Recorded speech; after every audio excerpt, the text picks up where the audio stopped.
બોલો મહાવીર સ્વામી ભગવાન કી જય। નમો અરિહંતાણમ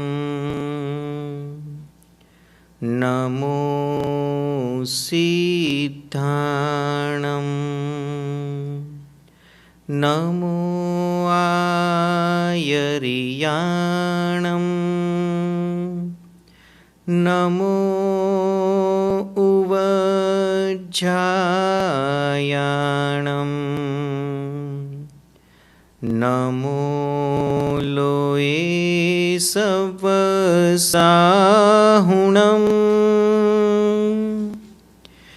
એસો પંચ નમુકારો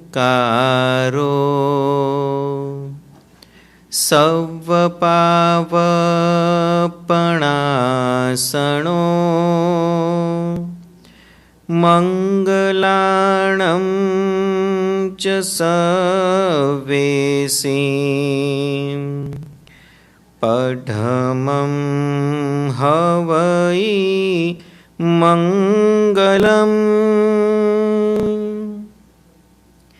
કલ્યાણપાદપારામં શ્રુતગંગા હિમાચલમ વિશ્વાંભોજરવિં દેવં વંદે શ્રીજ્ઞાતનંદનમ મંગલમ ભગવાન વીરો મંગલમ ગૌતમ પ્રભુ મંગલમ સ્થૂલિભદ્રાદ્યા જૈન ધર્મોસ્તુ મંગલમ ઓમકાર બિંદુ સંયુક્તમ નિત્યમ ધ્યાયન્તિ યોગિના કામદમ મોક્ષદમ ચૈવ ઓમકારાય નમો નમઃ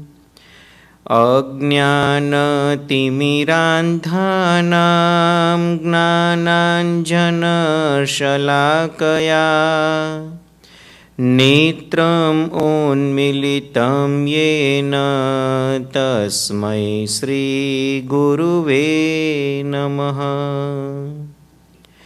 પુરીમચરિમાણકપ્પો મંગલં વર્ધમાણતિથ્થં મે ઇહ પરિકહ્યાજીન ગણહરાય થેરાવલી ચરિતમ। પરમ કૃપાળુ પરમાત્મા ચરમ તીર્થપતિ શાસનપતિ શ્રી મહાવીર સ્વામી પરમાત્માના શાસનની અંદર જન્મ પામી બળભાગી બનેલા આપણે સૌ આપણા આત્માના કલ્યાણ માટે મહાપુરુષોએ અનેક પ્રકારના માર્ગો આપણને દર્શાવ્યા છે।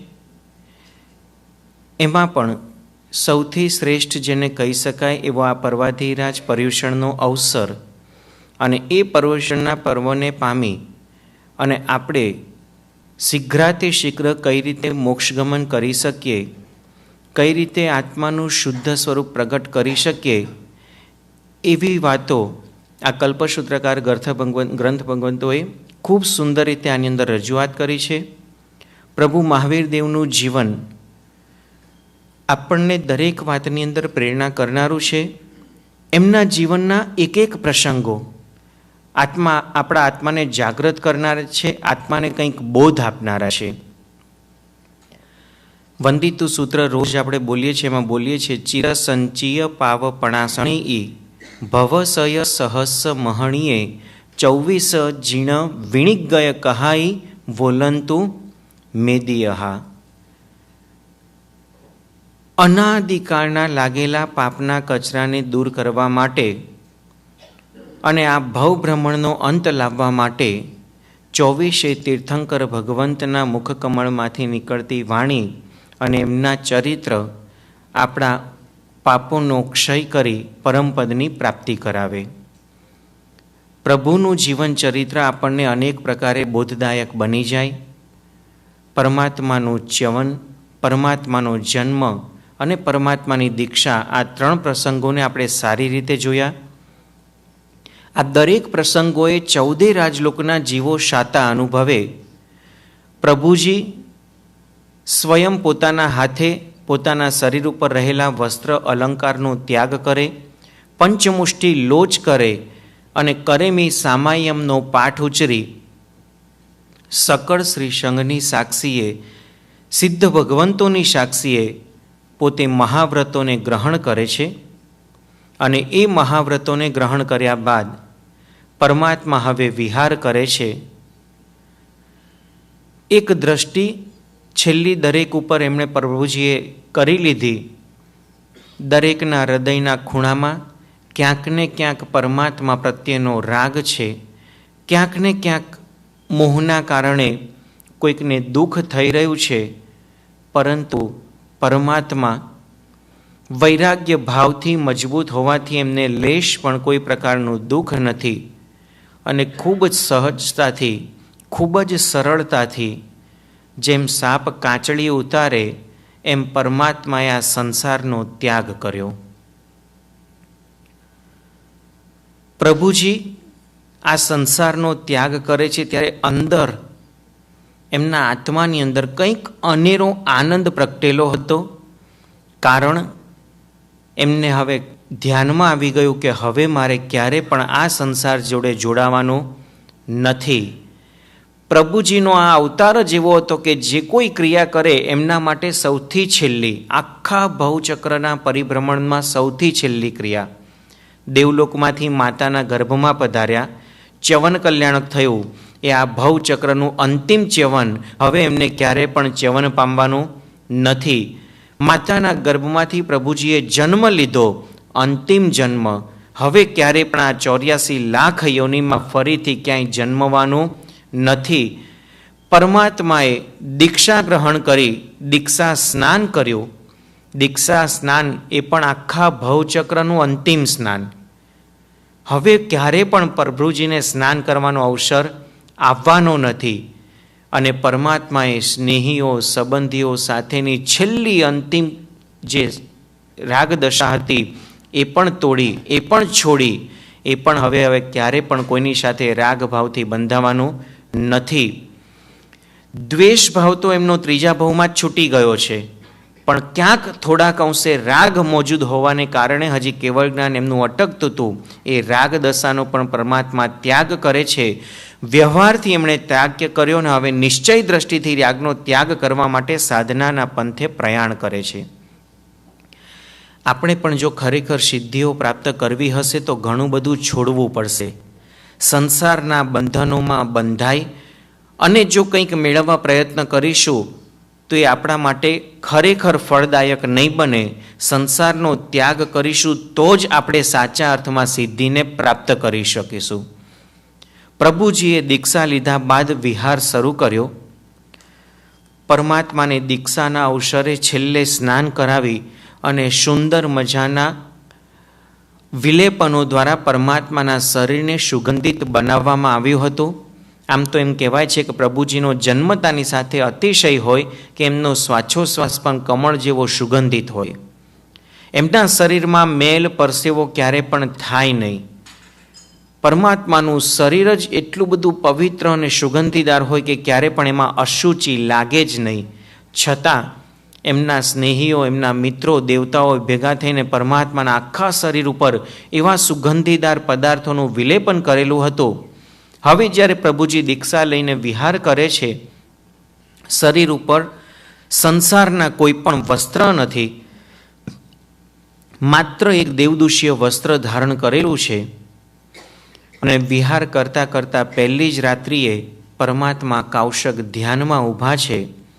અને એ પરમાત્માના શરીરમાંથી નીકળતી સુગંધ એનાથી આકર્ષાઈ અને જંગલી ભમરાઓ પ્રભુજી પાસે આવીને એમના શરીર ઉપર ચોંટી ગયા.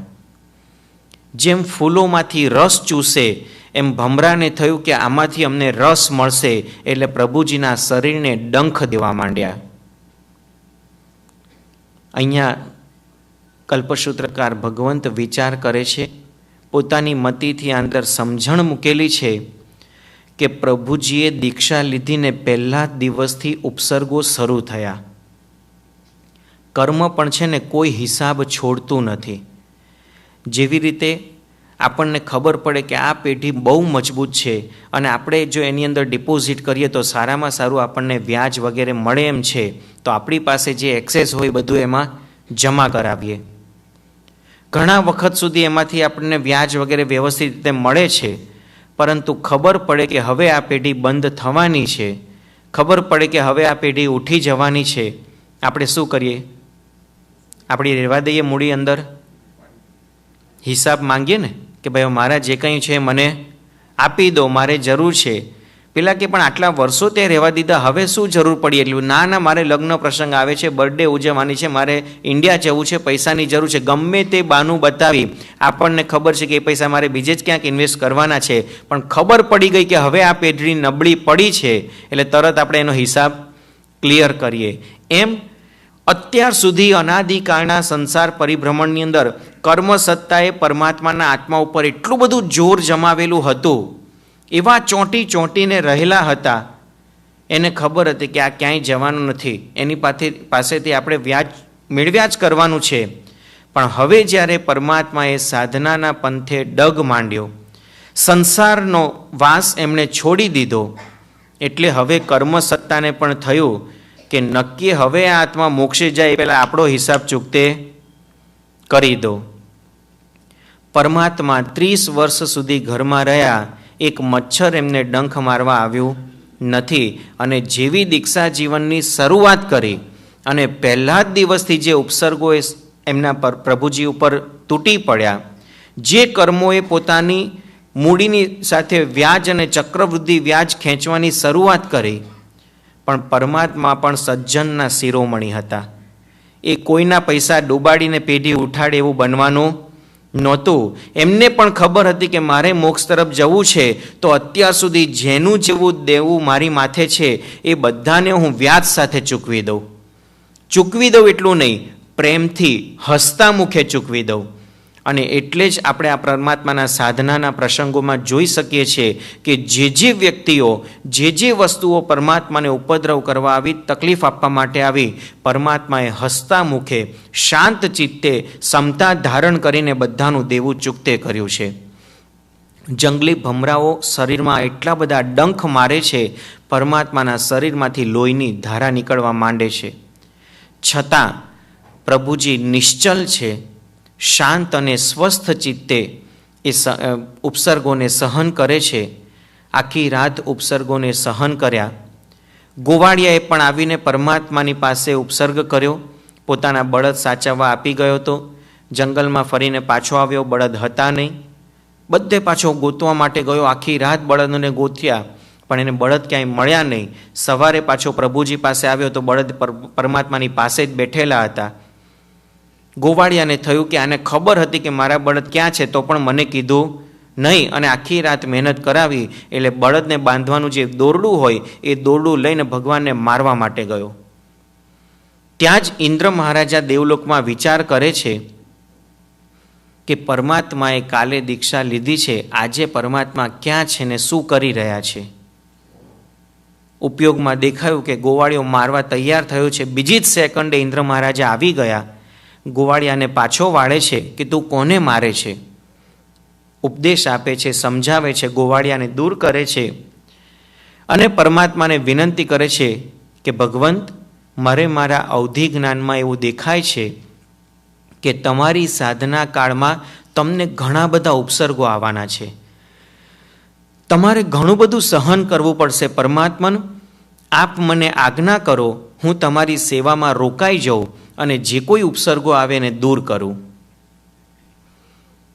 ત્યારે શ્રમણ ભગવાન મહાવીર સ્વામી કહે છે કે હે ઇન્દ્ર, તારો વિનય હું સમજી શકું છું, તારી લાગણી મને સમજાય છે, પરંતુ અત્યાર સુધી ક્યારે પણ એવું બન્યું નથી કે ભૂતકાળમાં કોઈ તીર્થંકરના આત્માએ દૈવી સહાયથી પોતાની સાધનાના શિખર સુધી પહોંચ્યા હોય.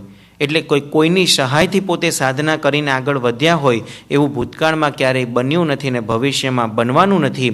જે કર્મ મારા આત્મા ઉપર ચોંટેલા છે મારે ભોગવવાના જ છે. એટલે તમે નિશ્ચિંત થઈ જાઓ, તમારા સ્થાને પધારો, મને મારી રીતે સાધનામાં આગળ વધવા દો. ઇન્દ્રની ખૂબ વિનંતી છે, છતાં પરમાત્માએ વિનંતીને ઠુકરાવે છે. ત્યારે છેલ્લે ઇન્દ્ર વિનંતી કરે છે કે હું મારા એક સેવકને મૂકીને જાઉં, તમને મરણાંત ઉપસર્ગ આવે ત્યારે એ તમારી રક્ષા કરે, બાકી સામાન્ય ઉપસર્ગોમાં તમને તકલીફ હેરાન નહીં કરે, તમને અંદર ઇન્ટરફિયર નહીં થાય.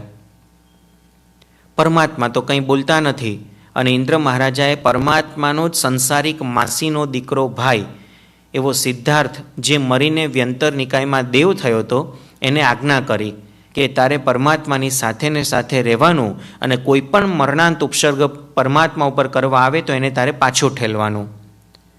ઇન્દ્ર પોતાના સ્થાને ગયા, પણ 12.5 વર્ષની સાધનામાં જેટલા ઉપસર્ગો અને પરિસહો પરમાત્માએ સહન કર્યા, એમાં દરેક જગ્યાએ વાત આવે છે કે પરમાત્મા જ્યારે સ્વસ્થ હોય, કોઈ પણ ઉપસર્ગ ન હોય, એ વખતે પેલો વ્યંતરદેવ એમની સાથે ને સાથે હોય. 2-4 દિવસ, અઠવાડિયું, 15 દિવસ કોઈ ઉપસર્ગ ન આવે એટલે એને એમ થાય કે પરમાત્માને ક્યાં ઉપસર્ગ આવે છે, લાવ થોડોક સમય હું બીજે જઈ આવું. એમ કરીને બીજે જાય ને આ બાજુ ઉપસર્ગ આવે. એટલે છે ને, કર્મ કોઈને છોડતું નથી. પછી બહારથી ગમે એટલો આપણે સપોર્ટ લેવા માટે પ્રયત્ન કરીએ, બહારથી ગમે એટલી સહાયતા લેવા માટે પ્રયત્ન કરીએ, પણ જે ચીકણા કર્મ આપણા આત્માએ બાંધી લીધા છે એ કર્મનો હિસાબ આપણે ચૂકવવો જ પડશે. હા, અનિકાચિત કર્મ હોય તો એને ચૂકવ્યા વગર આપણે તોડી શકીએ.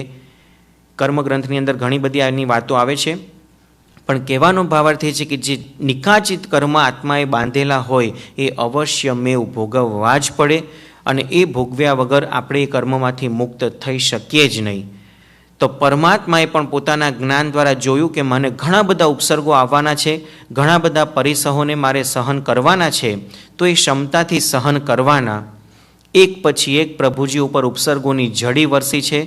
શૂલપાણી યક્ષના મંદિરમાં પરમાત્માને ભયંકર ઉપસર્ગો થયા છે. શૂલપાણી યક્ષે પરમાત્માના નખની અંદર એટલા બધા તીક્ષ્ણ નોર ભરાવી અને આમ રાડ પડી જાય એવો ઉપદ્રવ કર્યો, છતાં પ્રભુજી શાંત રહ્યા છે. પરમાત્માના કોમળ અંગો, કાન, નાક, આંખ વગેરેની અંદર પક્ષી બની અને ચાંચો મારી, છતાં પ્રભુજીએ સમતાથી સહન કર્યું છે.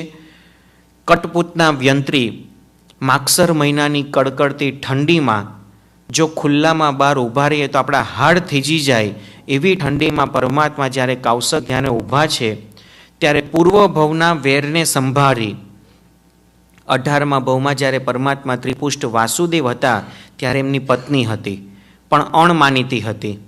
એટલે વાસુદેવ એને બહુ દાદ આપતા નહોતા. એનું વેર યાદ કરીને પોતે અત્યારે વ્યંતર નિકાયમાં દેવી થયેલી છે, એ 18મા ભવનું વેર યાદ રાખીને પરમાત્મા ઉપર ઉપસર્ગ કરે છે. વિચારતી નથી કે અત્યારે કઈ પોઝિશનમાં છે. એટલે જ કહેવામાં આવ્યું છે કે વેરની ગાંઠ બહુ સારી નથી. અત્યારે ભલે દેખાતી નાની ગાંઠ હોય, પણ એ ક્યારેય મોટી થઈને કેન્સર બનીને શરીરને ઉપદ્રવ કરશે ને ફાટશે, આપણને ખબર ન પડે. એટલે કોઈની પણ સાથે ક્યારે પણ વેર ઝેર વગેરે રાખવા નહીં.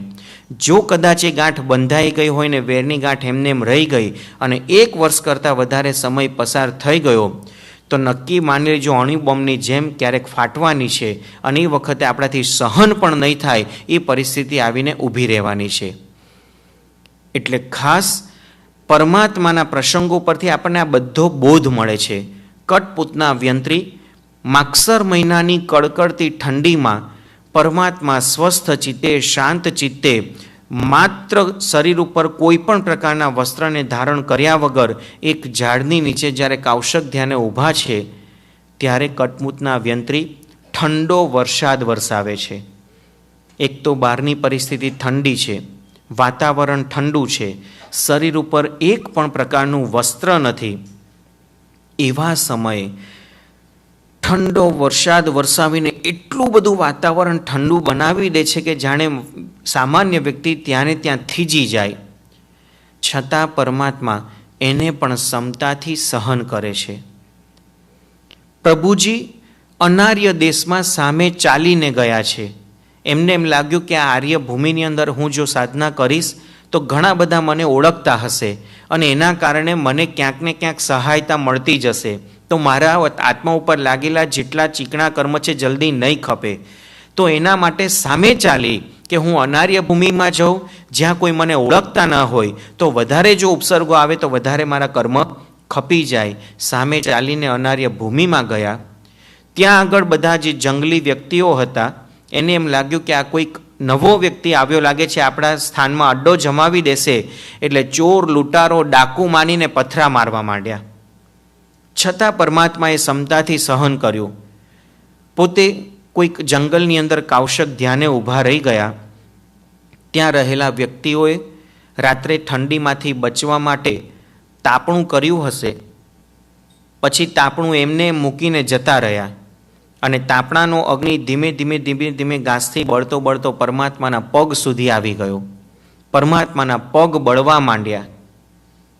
ઘણી વખત પરિસ્થિતિ એવી બનતી હોય છે, આપણે ત્યાં પણ સમજો જિનાલયમાં, અહીં કલ્ચરલ હોલમાં પ્રસંગ હોય ને ત્યારે પ્રસંગને દીપાવવા માટે, પ્રસંગને સારી રીતે પૂરો પાડવા માટે, એની તૈયારી કરવા માટે ઘણા બધા આપણે વોલેન્ટિયર્સ ભેગા થાય. હમણાં પારણાનો દિવસ આવશે એટલે સંવત્સરીની રાત્રે 1-2 વાગ્યા સુધી વોલેન્ટિયર્સ ભાઈઓ અને બહેનો બધા કામ કરશે અને આ હોલને એવો સરસ સજાવી દેશે. આગલા દિવસે પ્રતિક્રમણ કરનાર બીજા દિવસે સવારે પારણામાં આવે તેને વિચાર આવે કે આટલી બધી તૈયારી કોણે કરી, ક્યારે કરી, કેવી રીતે કરી. હોલને સજાવવા માટે બધા આવે, પણ જેવા પારણાનો પ્રસંગ પૂરો થાય બધા પોતપોતાના ઘરે, પછી જે 2-4 જણની જવાબદારી હોય એને જ બધું સમેટવાનું, એને જ બધું ઠેકાણે પાડવાનું. એટલે પ્રસંગ પૂરો થયા પછી આપણી જાણે કોઈ જવાબદારી જ નથી અને આપણે સીધા આપણા કામે લાગી જઈએ છીએ. અહીંયા પણ એ જ ઘટના ઘટી. રાત્રે જે વ્યક્તિઓએ તાપણું સળગાવ્યું તો એને વિચાર ન આવ્યો કે આપણે તાપણું ઠારીને જઈએ. જો તાપણું નહીં ઠારીએ તો ધીમે ધીમે આગ પ્રસરતી જશે અને ચારે બાજુ આગ લાગી જશે. પરમાત્માનું શરીર ભડભડ બળવા માંડ્યું, છતાં પ્રભુજીએ સમતાથી સહન કર્યું. દરેક પ્રસંગોમાં પરમાત્માની જે ક્ષમતા આપણને દેખાય છે એ અદ્ભુત કક્ષાની છે કે જે સામાન્ય લેવલથી આપણે વિચારીએ તો આપણા મગજમાં એ વસ્તુ બેસે પણ નહીં. ત્યાંથી પરમાત્મા આગળ વિહાર કરીને ગયા અને ત્યાં રહેલા વ્યક્તિઓએ પરમાત્માને પકડી ઊભા રાખી એમના પગનો ચૂલો બનાવ્યો. પરમાત્માના પગની પાની ઉપર લાકડા ગોઠવ્યા, લાકડા ચેતાવ્યા, એની ઉપર ખીર મૂકીને રાંધી. છતાં પરમાત્માએ સહન કર્યું. એક ઘટનાનું વર્ણન બહુ ડીપલી આમાં આપેલું છે, પણ આપણી પાસે સમયની મર્યાદા છે. ત્યાંથી આગળ ગયા. પરમાત્માને એક વખત દેવલોકમાં પરમાત્માના વખાણ ઇન્દ્ર મહારાજા દ્વારા થયા કે પ્રભુજીએ દીક્ષા લીધા પછી કેટલું સહન કર્યું, છતાં એમના મોઢાની રેખા બદલાતી નથી, કોઈ પ્રકારનો પ્રતિભાવ પરમાત્મા આપતા નથી અને એટલી સહન શક્તિ પરમાત્માની અંદર છે કે કદાચ દેવતા પણ એની પાસે ઝાંખો પડે. અને આ વસ્તુ સંગમ દેવે સાંભળી. ઇન્દ્રનો સામાનિક દેવ હતો. સામાનિક દેવ કોને કહેવાય? જેની પાસે ઇન્દ્ર જેટલી રિદ્ધિ, સિદ્ધિ, સમૃદ્ધિ હોય. ઇન્દ્ર મહારાજાની સમૃદ્ધિ કેવી, સામાન્ય દેવ કરતાં અનેક ગણી ચડિયાતી. એવી જ સમૃદ્ધિનો સ્વામી આ પણ હોય એટલે એનું લેવલ કેટલું ઊંચું.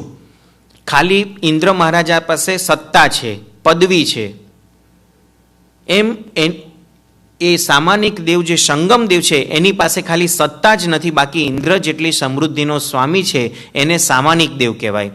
એવા સંગમ દેવને ભગવાન ઉપર ઈર્ષ્યા થઈ કે ઇન્દ્ર મહારાજા ખોટા વધારે પડતા વખાણ કરે છે. ત્યારે ઇન્દ્ર મહારાજા કહે છે કે ના મિત્ર, તમે જે મનમાં વિચારો છો એવું નથી, આપણા બધા કરતાં પણ એની પાસે શક્તિ વધારે છે. ત્યારે પોતે ઇન્દ્ર મહારાજાને ચેલેન્જ આપે છે કે હું હમણાં તમને બતાવી દઉં શક્તિ કોની વધારે છે. અને એમ કરીને પરમાત્માને ઉપદ્રવ કરવા માટે નીચે જાય છે. આ બાજુ ઇન્દ્ર વિચારે છે કે મેં ખોટા પરમાત્માના વખાણ કર્યા, મારા હિસાબે પરમાત્માને ઉપસર્ગ પેલો કરશે અને નિમિત્ત એમાં હું બનીશ. મારે આવું કરવું નહોતું જોઈતું. સંગમ દેવ પરમાત્મા પાસે પહોંચે છે અને પરમાત્માને ઉપદ્રવ શરૂ કરે છે. શરૂઆતમાં તો કીડી, મકોડા, ભમરા એનું રૂપ લઈને પરમાત્માના શરીર ઉપર ડંખ મારે છે. પરમાત્મા સમતાથી સહન કરે છે. પછી પશુ પક્ષી બની પરમાત્માને ચાંચ મારવી, પરમાત્માને શિંગડાથી પાડી દેવા, છતાં પરમાત્મા ચલાયમાન થતા નથી. પોતાની જગ્યાએ પાછા ઊભા થઈને કાવસક ધ્યાનમાં સ્થિર થઈ જાય છે. પછી જંગલી પશુઓના અવતાર લઈ અને પરમાત્માના શરીરે નહોર ભરી દીધા. પંજાથી આમ પરમાત્માના શરીર ઉપર જોરથી બાચકું ભરે, લોહીની ધારા છૂટે, માંસના લોચા નીકળી જાય, છતાં પરમાત્મા સહન કરે છે. અહીંયા ઘણાને પ્રશ્ન થાય કે પરમાત્માના શરીરમાંથી માંસના લોચા કાઢી નાખે તો પ્રભુજીનું આયુષ્ય પૂરું ન થઈ જાય? ના, ન થાય. આયુષ્ય બે પ્રકારના હોય. એક સોપક્રમ આયુષ્ય અને બીજું નિરૂપક્રમ આયુષ્ય. સોપક્રમ આયુષ્ય એવું હોય કે આપણે 100 વર્ષનું આયુષ્ય બાંધીને આવ્યા હોય, પરંતુ વચ્ચે 40, 50, 70 વર્ષે કોઈક એવો મેજર એક્સિડન્ટ થાય તો એ 100 વર્ષના આયુષ્યના દળિયા, કર્મના દળિયા બધા ભેગા થઈને એક જ સાથે બધા ચૂકવાઈ જાય અને આપણું આયુષ્ય 50 વર્ષમાં પણ પૂરું થઈ જાય અને આપણે બીજા ભાવમાં જતા રહીએ. આને સોપક્રમ આયુષ્ય કહેવાય.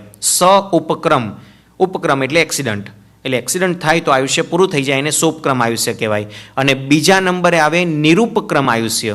નિરૂપક્રમ એટલે ગમે એવો એક્સિડન્ટ આવે પણ એનું આયુષ્ય પૂરું ન થાય. બાકી બધી તકલીફો શરીરમાં આવે, હેરાનગતિ થાય, પણ આયુષ્ય પૂરું ન થાય. એને 5 માળ ઉપરથી કે 10 માળ ઉપરથી બિલ્ડિંગમાંથી નીચે ફેંકો ને તો પણ બચી જાય. એને નિરૂપક્રમ આયુષ્ય કહેવાય. તો આવા 63 સલાકા પુરુષોના આયુષ્ય નિરૂપક્રમ હોય.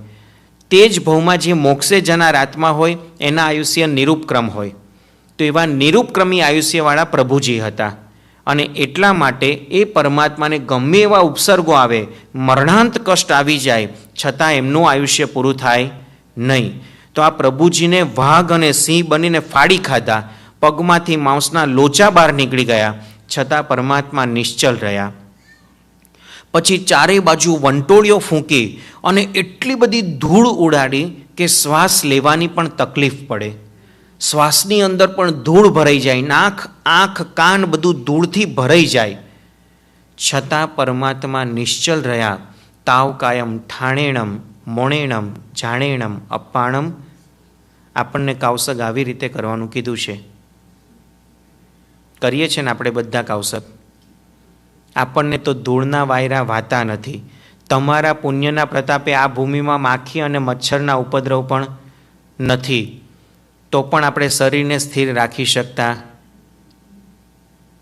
કેટલી બધી મનની ચંચળતા, કેટલી બધી શરીરની ચંચળતા. 4 લોગસનો કાવસક કરવો હોય તેમાં 4 વખત પગ આમથી આમ થઈ જાય. પ્રભુજીના જીવનમાંથી એક વાક્યમાંથી અનેક ઉપદેશ આપણને મળતા હોય છે, પણ આપણો દ્રષ્ટિકોણ નથી. એ દ્રષ્ટિકોણ જો સાચો આવી જાય તો આ જ પરમાત્માનું જીવન આપણા માટે ઉપકારી બની જાય. આપણે એ જીવનમાંથી ઘણો બધો બોધ મેળવી શકીએ અને અશુભ વગેરે તત્વોનો ત્યાગ કરી શકીએ, દોષો કાઢી શકીએ અને સદ્ગુણોનું પ્રકટીકરણ કરી શકીએ. પરમાત્મા નિશ્ચલ છે. હવે સંગમદેવનો ગુસ્સો વધતો જાય છે, કારણ કે એને ઇન્દ્ર મહારાજાને કીધું હતું કે હમણાં હું ચપટીમાં પરમાત્માને હરાવીને આવું છું, તમે ખાલી જોઈ લો મને. ઇન્દ્ર મહારાજા પણ પરમાત્મા તરફ ધ્યાન આપે છે, આટલો બધો ઉપસર્ગ કરે છે, ઇન્દ્ર પણ દેવલોકમાં રહ્યા જોઈ રહ્યા છે. પણ હવે એને થાય છે કે જો હું એની પાસે જઈશ અને સંગમને પાછો વાળવા પ્રયત્ન કરીશ તો પાછું એવું કહેશે કે તમે મને રોક્યો, નહીતર તો હું ભગવાનને હરાવી દેત. એટલે ઇન્દ્ર મહારાજા એને રોકી નથી શકતા. આ બાજુ પરમાત્મા ઉપર ઉપસર્ગ આવે છે, જોઈ નથી શકતા. ઇન્દ્ર મહારાજાએ દેવલોકની અંદર નૃત્ય, ગાન, વાજિંત્ર બધું શાંત કરાવી દીધું. ચારે બાજુ દેવલોકમાં જાણે શોકમગ્ન વાતાવરણ બની ગયું. બધા જ એના સામાનિક દેવતાઓ, એના સેનાપતિઓ, મંત્રીઓ બધા શાંત થઈ ગયા અને બધાની દ્રષ્ટિ પૃથ્વીલોક ઉપર છે કે આ સંગમદેવ શું કરી રહ્યો છે. આટલું હેરાન કરે છે, છતાં હજી એને જ્ઞાન નથી આવતું કે આટલું ક્ષમતાથી સહન કર્યું, હવે તો પાછો આવી જાય. પણ હવે સંગમદેવને બી ચાનક ચડી છે કે હવે હું પાછો જઈશ તો મારું માથું નીચું કરવું પડશે, મારું નાક કપાઈ જશે. એટલે ગમે તે ભોગે હું પરમાત્માને હેરાન કરું અને ચલિત કરી નાખું. એક પછી એક ઉપસર્ગો વધારતો ગયો. એક રાતની અંદર તો પરમાત્માને 20 ઉપસર્ગો કર્યા. આખી રાત પરમાત્માને શાંતિથી પસાર થવા દીધી નથી. સવાર પડતા એને એમ થાય છે કે અત્યાર સુધી મેં પ્રતિકૂળ ઉપસર્ગ કર્યા, હવે અનુકૂળ ઉપસર્ગ કરું. એટલે સારી દેવાંગનાઓના રૂપ વિકુરવી અને પરમાત્મા પાસે ખોટા ને ખરાબ હાવભાવ કરે છે. પરમાત્માને મનથી વિચલિત કરવા માટે પ્રયત્ન કરે છે, પણ આ તો જન્મતાની સાથે વૈરાગી પરમાત્મા, જેના થકી આખા 14 રાજલોકના જીવોને બ્રહ્મચર્યનો ઉપદેશ મળવાનો છે, એવા સ્વભાવની અંદર સ્થિર થયેલા પરમાત્મા વિભાવની અંદર કઈ રીતે જાય? પેલો થાકી ગયો છેલ્લે પરમાત્માના માતા પિતા બનીને પરમાત્મા પાસે આવે છે, કે જાણે સાક્ષાત સિદ્ધાર્થ રાજા અને ત્રિશલા રાણી દેવલોકમાંથી ઉતરી રહ્યા હોય અને પોતાના પુત્ર પાસે આવીને કહેતા હોય કે બેટા, તું આ બધું શું કરે છે? તારે તો રાજમહેલમાં રહેવાનું હોય, અહીંયા જંગલની વાટે અને આટલું બધું તું ભૂખ, તરસ, તડકો, ઠંડી બધું સહન કરે છે. એમ અનુકૂળ વાતાવરણ, અનુકૂળ ઉપસર્ગો એટલા બધા કરી અને પરમાત્માને ચલિત કરવા માટે પ્રયત્ન કરે છે, પણ પરમાત્મા સહેજ પણ ચલિત થતા નથી. મધ્યાહન સમય થયો, પ્રભુજી ગોચરી માટે નીકળે છે, પણ પરમાત્મા જ્યાં પણ ગોચરી માટે જાય, પરમાત્માને જે વસ્તુ ખપે એવી હોય એ દેવ વચ્ચે આવીને કંઈક ને કંઈક એવું કરી નાખે કે નિર્દોષ ગોચરી પણ સદોષ બની જાય, દોષિત ગોચરી થઈ જાય અને પરમાત્મા એને ગ્રહણ કરી શકે નહીં. આવી ઘટના 1-2 દિવસ નહીં, 10-20 દિવસ નહીં, મહિનો 2 મહિના નહીં, 6 મહિના સુધી ચાલી. પ્રભુજીને 6 મહિનાના 24 ઉપવાસ થયા. આજે પર્યુષણ મહાપર્વમાં ઘણા પુણ્યશાળી 1 ઉપવાસ, 2 ઉપવાસ, અઠ્ઠમ કે 28 પણ 24 કરતા હોય છે. ઇન્ડિયામાં ઘણા બધા વ્યક્તિઓ 24, 28 કરે છે. અહીંયા પણ ઘણા પુણ્યશાળીનું મેં ક્યારેક સાંભળેલું છે કે 24, 28. 1 28 24 કરીએ તો આપણી શું દશા થાય? અરે આપણી ક્યાં વાત કરવી, આપણે 1 24 ઉપવાસ કરીએ તો આપણી શું દશા થાય આપણે વિચારી શકીએ છીએ. એક રાત પસાર કરતાં કરતાં તો જાણે વર્ષોના વર્ષો પસાર થઈ જતા હોય એવું લાગે. અને એમાંય સવારે 6 વાગે ઉઠી ગયા અને હજી 7:15 નવકારસી આવવાની છે, તો 1 કલાક પૂરું થતાં થતાં આપણો જીવ અકળાઈ ઉઠે.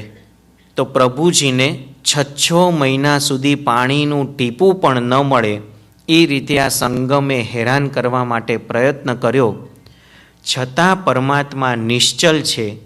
કોઈ પણ પ્રકારનો પ્રતિભાવ નથી, કોઈ એને સમજાવવા માટે પ્રયત્ન નથી.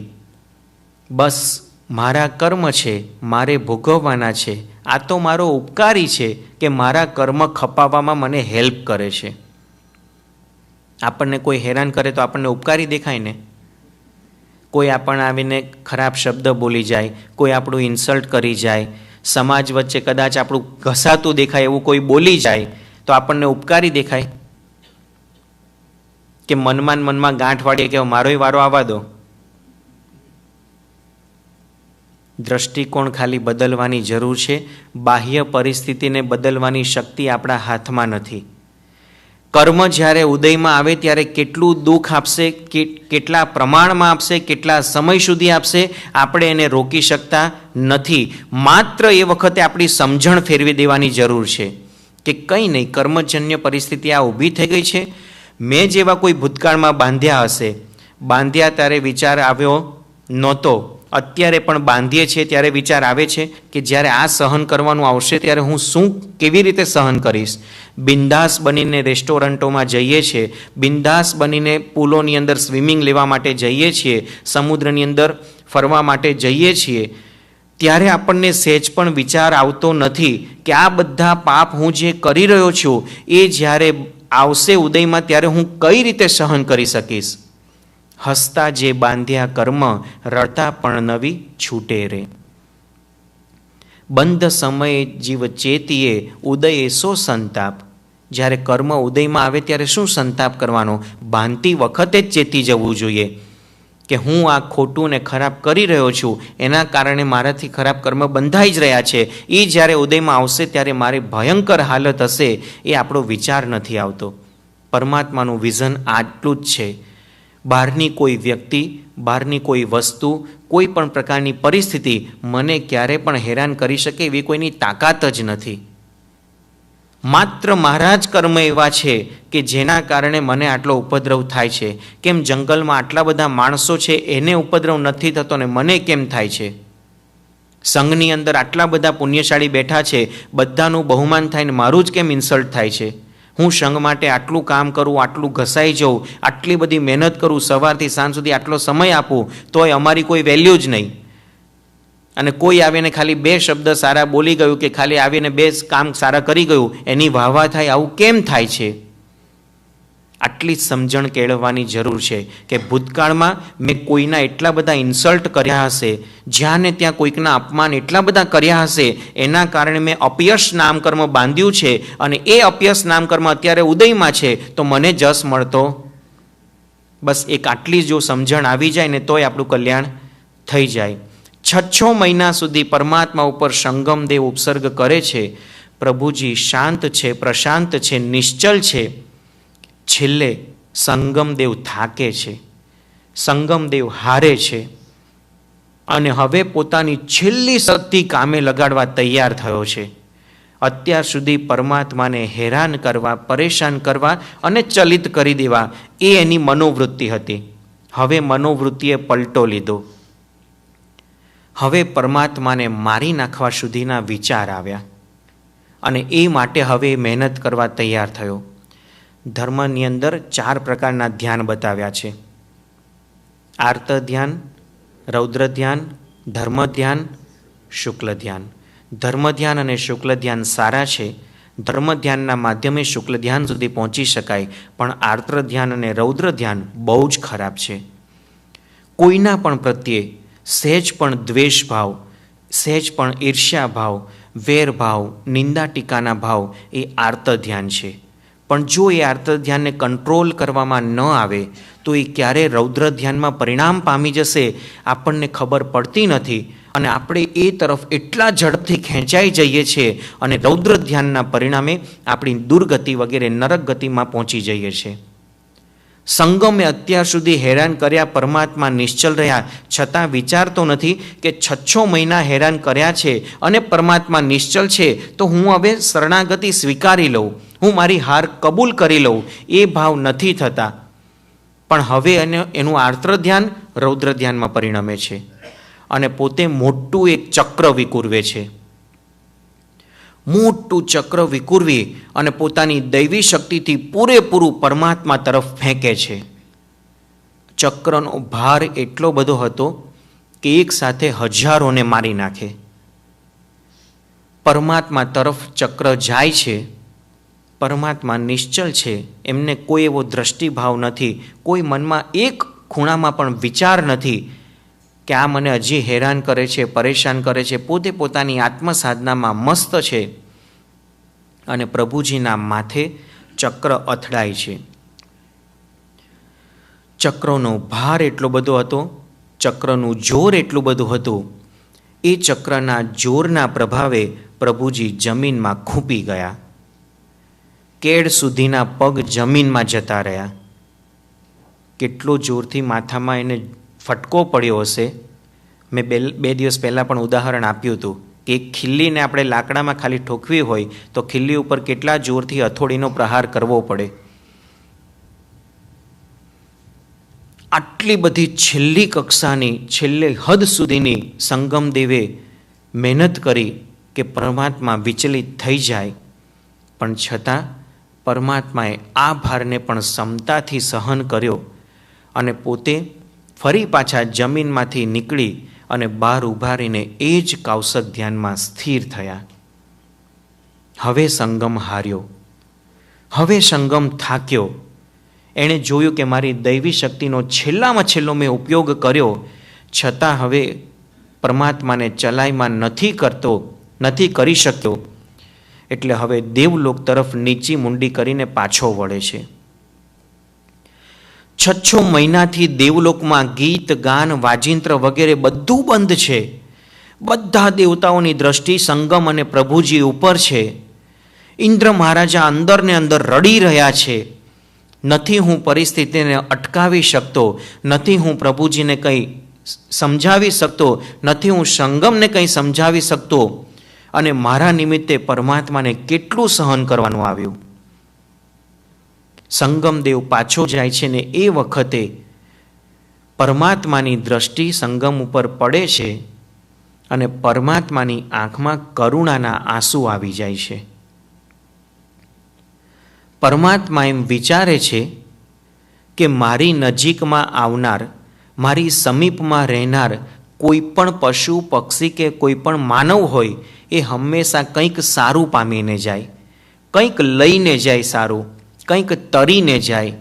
આ બિચારો 6 મહિના સુધી મારી પાસે રહ્યો. હું તો એને કંઈ સારી વસ્તુનું દાન ન આપી શક્યો, પણ મારી ઉપર કરેલા ઉપસર્ગોને કારણે એને કેટલા બધા ખરાબ ચીકણા કર્મ બંધાયા અને હવે એ બિચારાની કેવી દુર્ગતિ થશે. એ ભાવ હૃદયમાં આવી ગયો અને પરમાત્માને કરુણા આવી ગઈ અને સંગમ જતો જોઈ અને પરમાત્માની આંખમાં આંસુ આવી ગયા.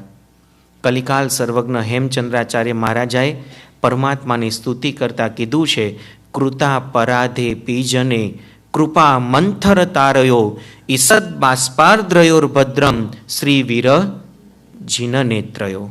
સકલારથની આ ગાથા પરમાત્માની કરુણા કેટલી બધી ઉત્કૃષ્ટ કક્ષાની કે આવા હિંસક વિચારી એવા સંગમ જીવ પણ 6 મહિના ઉપદ્રવ કરવા છતાં એના ઉપર કરુણા હૃદયથી પરમાત્માનું હૃદય અને આંખ ભીની થઈ ગઈ અને આંખમાંથી આંસુ આવી ગયા. 6 મહિના સુધી પરમાત્માએ સમતાથી સહન કર્યું.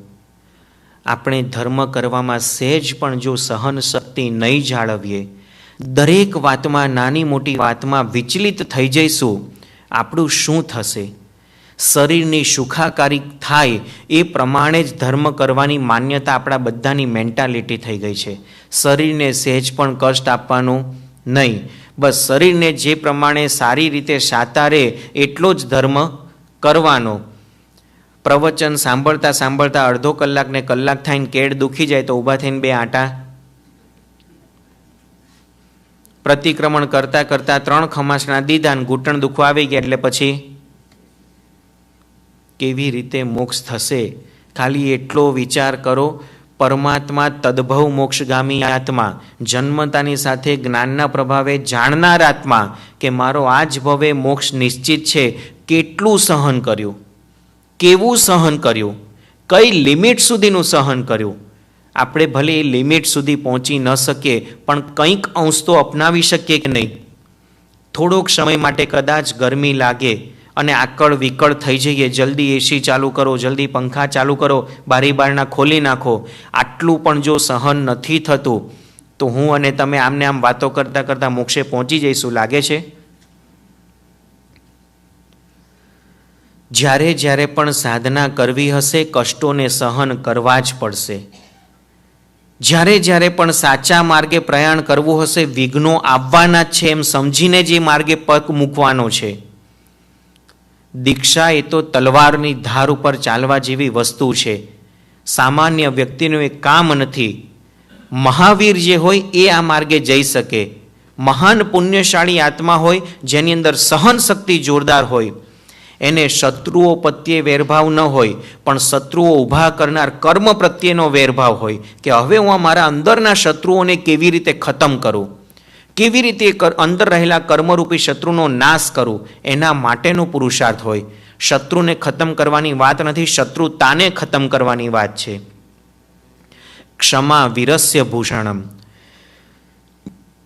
પરમાત્મા જેવી ક્ષમા જો આપણા હૃદયમાં આવશે તો જ આપણે આ સાધનાના પંથે ડગ માંડી શકીશું. પરમાત્મા 6 મહિના સુધી આ બધું ક્ષમતા ભાવથી સહન કર્યા બાદ સંગમ જ્યારે પોતે દેવલોકમાં પહોંચે છે ત્યારે ઇન્દ્ર મહારાજાનો ગુસ્સો 7મા આસમાન ઉપર પહોંચ્યો છે. બીજા બધા દેવો એને ધૂતકારી રહ્યા છે. સંગમને દેવલોકમાં પગ મૂકવા દેવા તૈયાર નથી કે આટલી હદ સુધીનો તે ઉપસર્ગ કર્યો. તારી લાયકાત શું છે કે હવે તું દેવલોકમાં રહી શકે? એની દેવીઓ પણ એનાથી રૂઠાઈ ગઈ. બીજા સામાનિક દેવતાઓ પણ એનો તિરસ્કાર કરવા માંડ્યા. જેવાને તેવા શબ્દથી એનું અપમાન કરવા માંડ્યા. અને ઇન્દ્ર મહારાજાએ કહી દીધું કે તારી હવે યોગ્યતા નથી કે તું અમારી સાથે રહી શકે, માટે હવે તારે દુનિયામાં જ્યાં જવું હોય ત્યાં જા, પણ હવે આ દેવલોકમાં તને રહેવા માટે સ્થાન મળશે નહીં. સંગમદેવ પણ વિલા મોઢે નીચી મુંડી કરી અને દેવલોકમાંથી નીકળી જાય છે અને મેરુ પર્વતની ચૂલિકા ઉપર પહોંચી જાય છે. ત્યાં જંગલની અંદર પોતે વાસ કરે છે. અત્યારે પણ સંગમદેવ મેરુ પર્વત ઉપર રહ્યા છે, કારણ કે એનું એક સાગરોપમનું આયુષ્ય હજી છે. અને એક સાગરોપમ એટલે ઘણો બધો લાંબો કાળ. એટલો કાળ સુધી પોતે બાકીનું જીવન એ મેરુ પર્વતની ચુલિકામાં પસાર કરશે અને પછી એના દુર્ગતિના ધક્કા જે શાસ્ત્રમાં વર્ણવેલા છે, તિર્યંજ ગતિ, નરક ગતિ, તિર્યંજ ગતિ, નરક ગતિ, એટલા બધા કાળ સુધી પરિભ્રમણ છે જેના કોઈ લિમિટેશન્સ નથી. પરમાત્મા આ બાજુ સ્વસ્થ ચિત્તે, શાંત ચિત્તે વિહાર કરે છે. પરમાત્મા પોતાના સાધના કાળ દરમિયાન બાહ્ય પરિસહોને તો સહન કરે જ છે, બાહ્ય ઉપસર્ગોને તો સહન કરે જ છે, સાથે સાથે તપ ધર્મમાં પણ એટલા ઉત્કૃષ્ટ રીતે આગળ વધ્યા છે. પરમાત્માએ ઓછામાં ઓછા 6 તપથી માંડીને 8મ તપ, 4 ઉપવાસ, 10 ઉપવાસ, 15 ઉપવાસ, મહિનાના ઉપવાસ, 2 મહિનાના ઉપવાસ, 4 મહિનાના ઉપવાસ, 6 મહિનાના ઉપવાસ સુધી પરમાત્માએ તપશ્ચર્યા કરી છે. એક વખત પરમાત્માએ 6નો તપ કરી અને પ્રતિજ્ઞા કરી કે મારે કોઈ રાજકુમારીના હાથે જ પારણું કરવું. જો રાજકુમારી મને વોરાવે તો જ મારે પારણું કરવું. પણ એ રાજકુમારી કઈ અવસ્થામાં હોય? તો કે રાજકુમારીના માથે મુંડન હોય, એટલે કે વાળ એક પણ હોય નહીં, પગમાં બેડી જડેલી હોય, એક પગ ઉમરાની બહાર હોય, એક પગ ઉમરાની અંદર હોય, 3 દિવસની રાજકુમારી ભૂખી હોય, હાથની અંદર સૂપડું પકડેલું હોય, એની અંદર બાકુડા હોય, આંખની અંદર આંસુ હોય અને મધ્યાહન સમય પછી મને વોરાવે તો જ મારે પારણું કરવું. વિચાર કરો, રાજકુમારી માટે આ બધી પરિસ્થિતિ શક્ય બને ખરી? પરંતુ ઘટના ઘટી છે. કૌશાંબી નગરીના રાજાની વસુમતીની દીકરી બીજા રાજાએ હુમલો કર્યો છે, રાજાનો પતન થયું છે, રાજાનો જીવ હણાઈ ગયો છે. આ બાજુ બીજા રાજાએ વસુમતીને કીધું કે તું મારી રાણી બની જા, અને વસુમતી આ સાંભળીને પોતે જીભ કચરીને મરી જાય છે. નાની એવી બાલિકાને, રાજકુમારીને છોડી જાય છે. પેલા સુભટને થયું કે હવે આ રાજકુમારીનું શું કામ છે, એને લઈને ગામના ચૌટે વેચવા માટે મૂકી દે છે. એ વખતે ધનાવહ નામના શેઠ એ વસુમતીને પૈસા આપીને, વસુમતીને નહીં, એની દીકરીને પૈસા આપીને ખરીદી લે છે. પોતાના ઘરે રાખે છે કે નાના મોટા કામ કરશે ને ઘરમાં હેલ્પમાં આવશે. ધીમે ધીમે દીકરી મોટી થાય છે. નામ તો શું હતું કશી ખબર નહોતી, એટલે એનું નામ ચંદના રાખવામાં આવ્યું. ચંદના ધીમે ધીમે મોટી થઈ. એક વખત શેઠ બહારથી આવ્યા છે. શેઠની ખૂબ ભાવથી ભક્તિ કરે, પિતાજીની જેમ એનું બધું જ કામ સાચવે. બહારથી જ્યારે શેઠ પાછા આવ્યા ત્યારે પિતાજીને ખુરશી પર બેસાડીને એમના પગ ધોવે છે. એ વખતે પોતાના માથામાં રહેલા વાળ, એની લટ પાણીમાં પડે છે અને શેઠ પ્રેમથી એ વાળને આમ સાઈડમાં પકડે છે. આ દ્રશ્ય શેઠાણી જોઈ જાય છે. શેઠાણીને થયું કે નક્કી આ શેઠને આની ઉપર વધારે પડતો પ્રેમ લાગે છે ને ભવિષ્યમાં કદાચ પોતાની પત્ની બનાવી દેતો. માણસના વિચારો છે ને એ પણ કઈ હદ સુધીના હોઈ શકે, એના મનોવૃત્તિ કેવી છે એ આપણને ખ્યાલ આવે કે એનું જીવન કેવું હશે. પોતે આ દ્રશ્ય જોઈને વિચાર કરે છે કે દીકરી જેવી આ છોકરી છે અને છતાં એને વિચાર આવે છે કે એની પત્ની બનાવી દેશે. શેઠ એક વખત કોઈ ધંધાર્થે બહારગામ ગયા છે અને આના પ્રત્યે મનની અંદર એટલો ગુસ્સો હોય છે કે ક્યારે વખત આવે ને આને ઘરમાંથી કાઢવું. એટલે જેવા શેઠ બહારગામ જાય છે એટલે તરત જ પોતે નોકર ચાકરોને બોલાવી આના માથે મુંડન કરાવી દે છે, પગમાં બેડી નાખી દે છે, નીચે ભોંયરામાં અંધારા ઓરડામાં એને પૂરી દે છે અને બહારથી બધા દરવાજા બંધ કરીને પોતે પણ ઘર બંધ કરીને પિયર જતી રહે છે.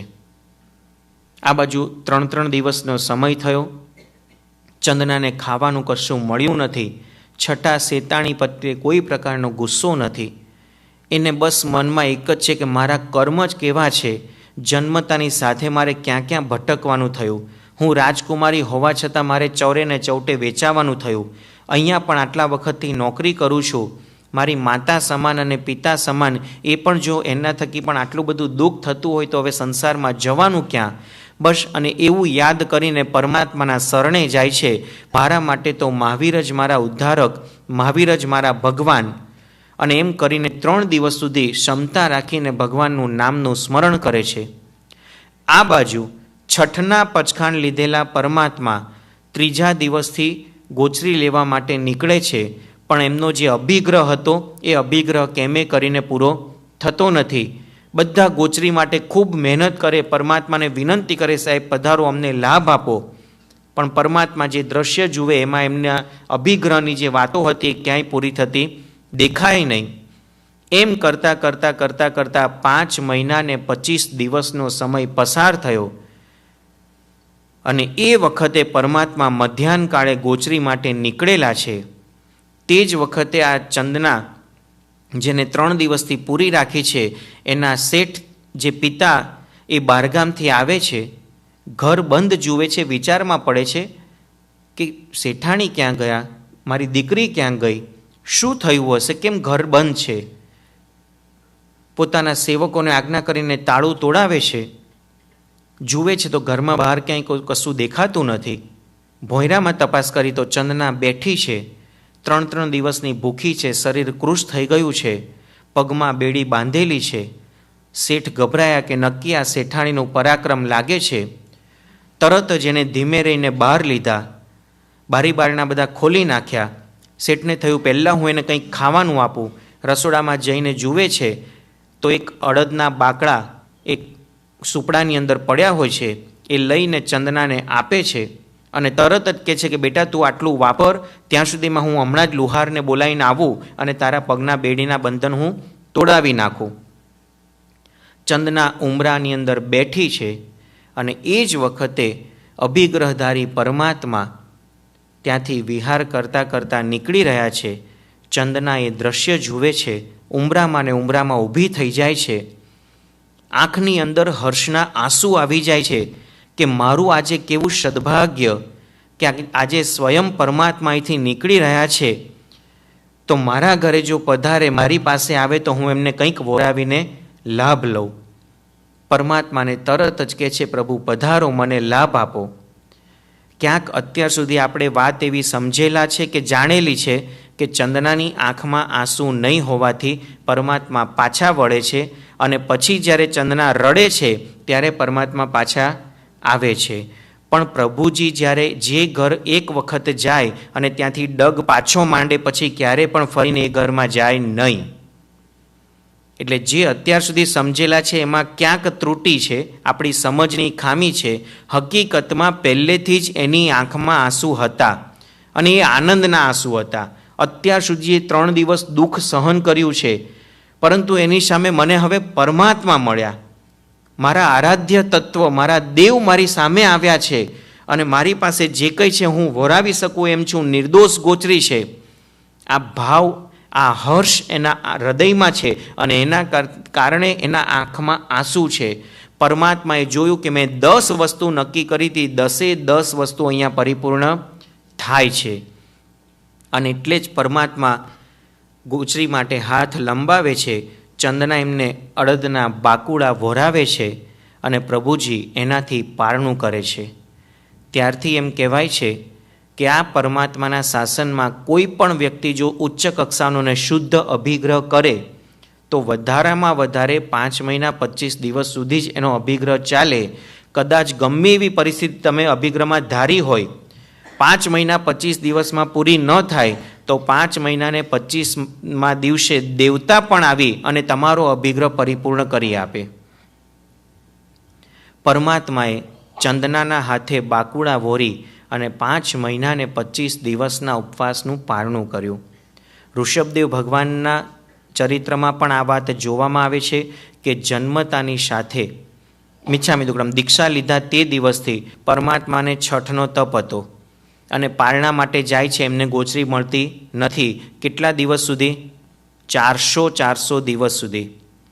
પ્રભુવીર 2 દિવસના ઉપવાસના પચખાણ કર્યા, કેટલા દિવસ સુધી ગોચરી ન મળી? 5 મહિનાને લગભગ 175 દિવસ.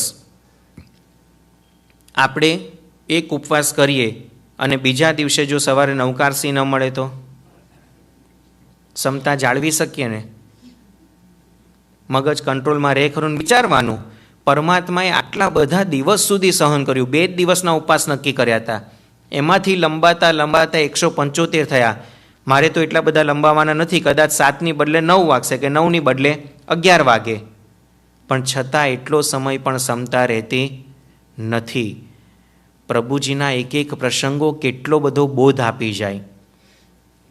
એમ કહેવાય છે કે ચંદનાને બાળા કેમ કહેવાય? આપણે જ્યારે પણ ચંદનાનું નામ લઈએ ત્યારે શું બોલીએ? ચંદન બાળા. કેમ એને બાળા શબ્દ લગાવીએ છીએ? કારણ કે બાળક જે હોય ને એ નિર્દોષ હોય. બીજું, એની કાલી ગેલી ભાષામાં આપણને એવી કાકલુદી કરે, આપણને એવા એની લાગણીમાં ભીંજાવી દે કે એની માંગણી ગમે તે હિસાબે પૂરી કરી દે. તમને કે મોમ તમે કહેશો ને એવું હું કરી આપીશ, પણ તમે અત્યારે મને ચોકલેટ આપી દો, કેન્ડી આપી દો. તમે કહેશો તો હું દેરાસર આવીશ, તમે કહેશો તો હું પૂજા કરીશ, પણ અત્યારે મને આપી દો. તમે આપી દીધી એટલે હાથમાંથી છટકી ગયો. એમ ચંદના ખાલી અડદના બાકુડા આપે છે, પણ એનાથી પરમાત્મા પાસે મેળવી શું લે છે ખબર છે? સાધ્વી જીવન અને ઠેઠ મોક્ષ. પરમાત્માના હાથે મોક્ષ સુધી પહોંચી જાય એટલું બધું એણે પ્રાપ્ત કરી લીધું. આ બાળક જ કરી શકે, બીજા કોઈની આ તાકાત નથી કે આટલા બાકુડા આપ્યા અને આટલું બધું મેળવી શકે. એટલા માટે ચંદનાને બાળા કહેવામાં આવી. પરમાત્મા આ રીતે 12.5 વર્ષ સુધી ઘોર તપશ્ચર્યા, ઉગ્ર પરિસહ અને ઉપસર્ગોને સહન કરે છે.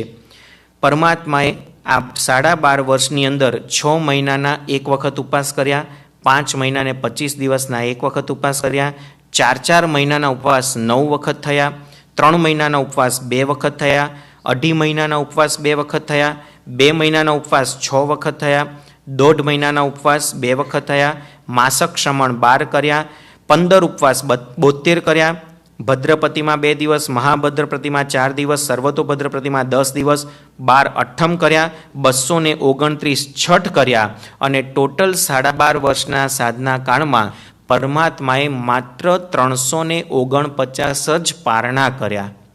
બાકીના બધા 24 ઉપવાસ 2 દિવસથી લઈને 6 મહિના સુધીમાં જે કોઈ ઉપવાસ પરમાત્માએ કર્યા છે એ ઉપવાસમાં પાણી વાપર્યું નથી.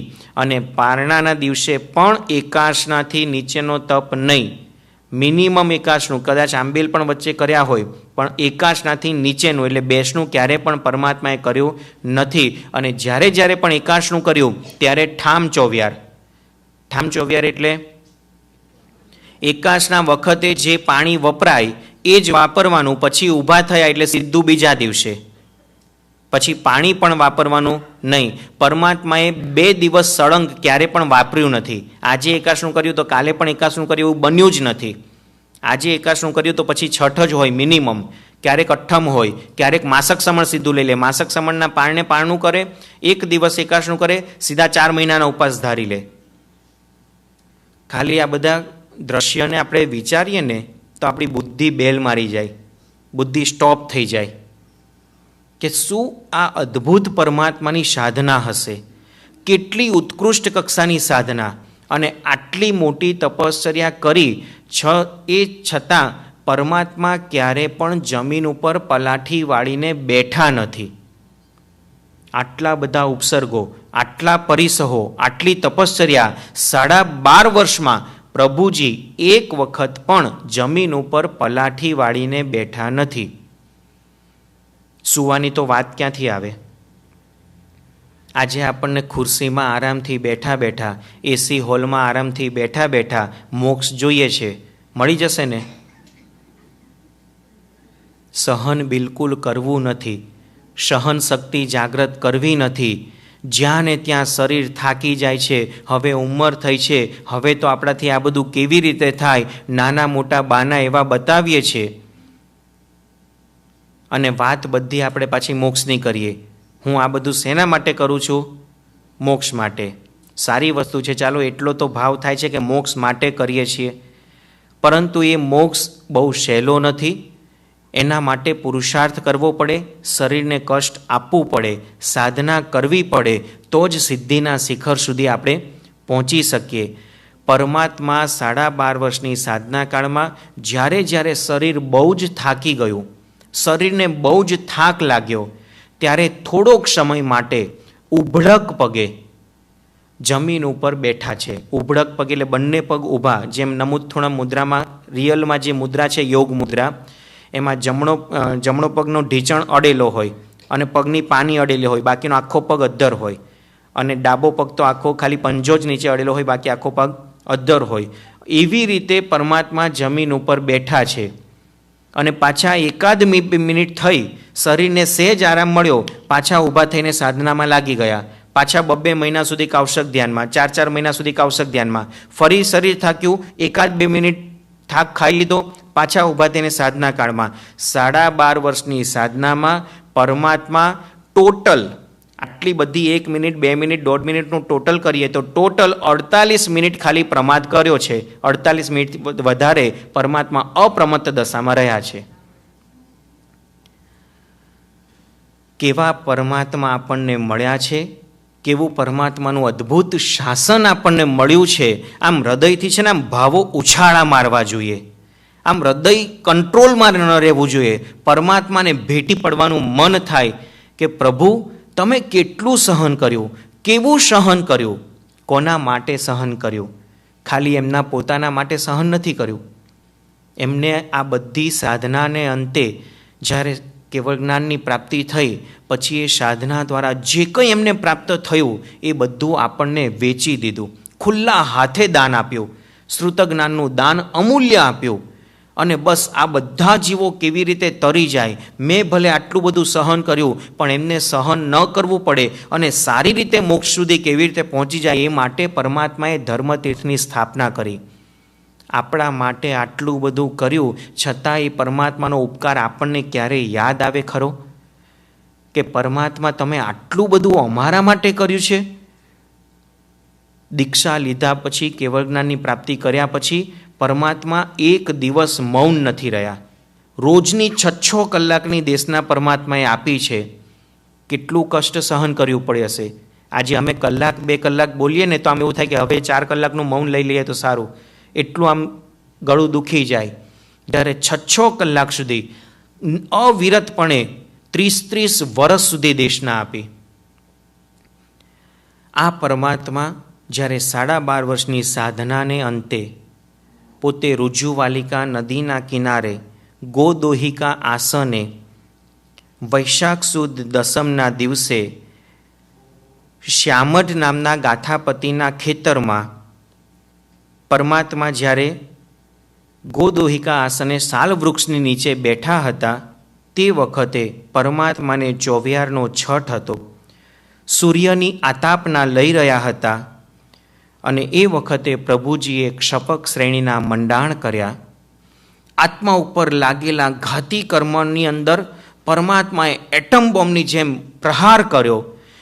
એમના કર્મ તૂટતા ગયા, છૂટતા ગયા અને 4 ઘાતી કર્મ જ્ઞાનાવર્ણીય, દર્શનાવર્ણીય, મોહનીય અને અંતરાય, આ 4 ઘાતી કર્મ ઉપર એટલો બધો પ્રહાર કર્યો કે હવે કર્મને પણ ભાગવું પડ્યું, આ સ્થાન છોડવું પડ્યું અને પરમાત્માના આત્મા ઉપરથી ઘાતી કર્મ સંપૂર્ણ નાશ થયા. એ વખતે પરમાત્મા શુક્લ ધ્યાન ઉપર શ્રપક શ્રેણીના મંડાણ કરી અને કેવળ જ્ઞાન, કેવળ દર્શનની એમને પ્રાપ્તિ કરી.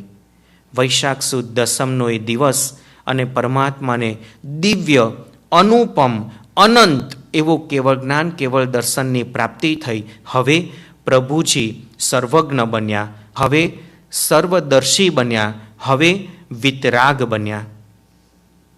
અને એવા વિતરાગ પ્રભુના કેવળ જ્ઞાનનો મહોત્સવ કરવા માટે કરોડો દેવી દેવતાઓ આકાશમાંથી ઉતરી આવ્યા.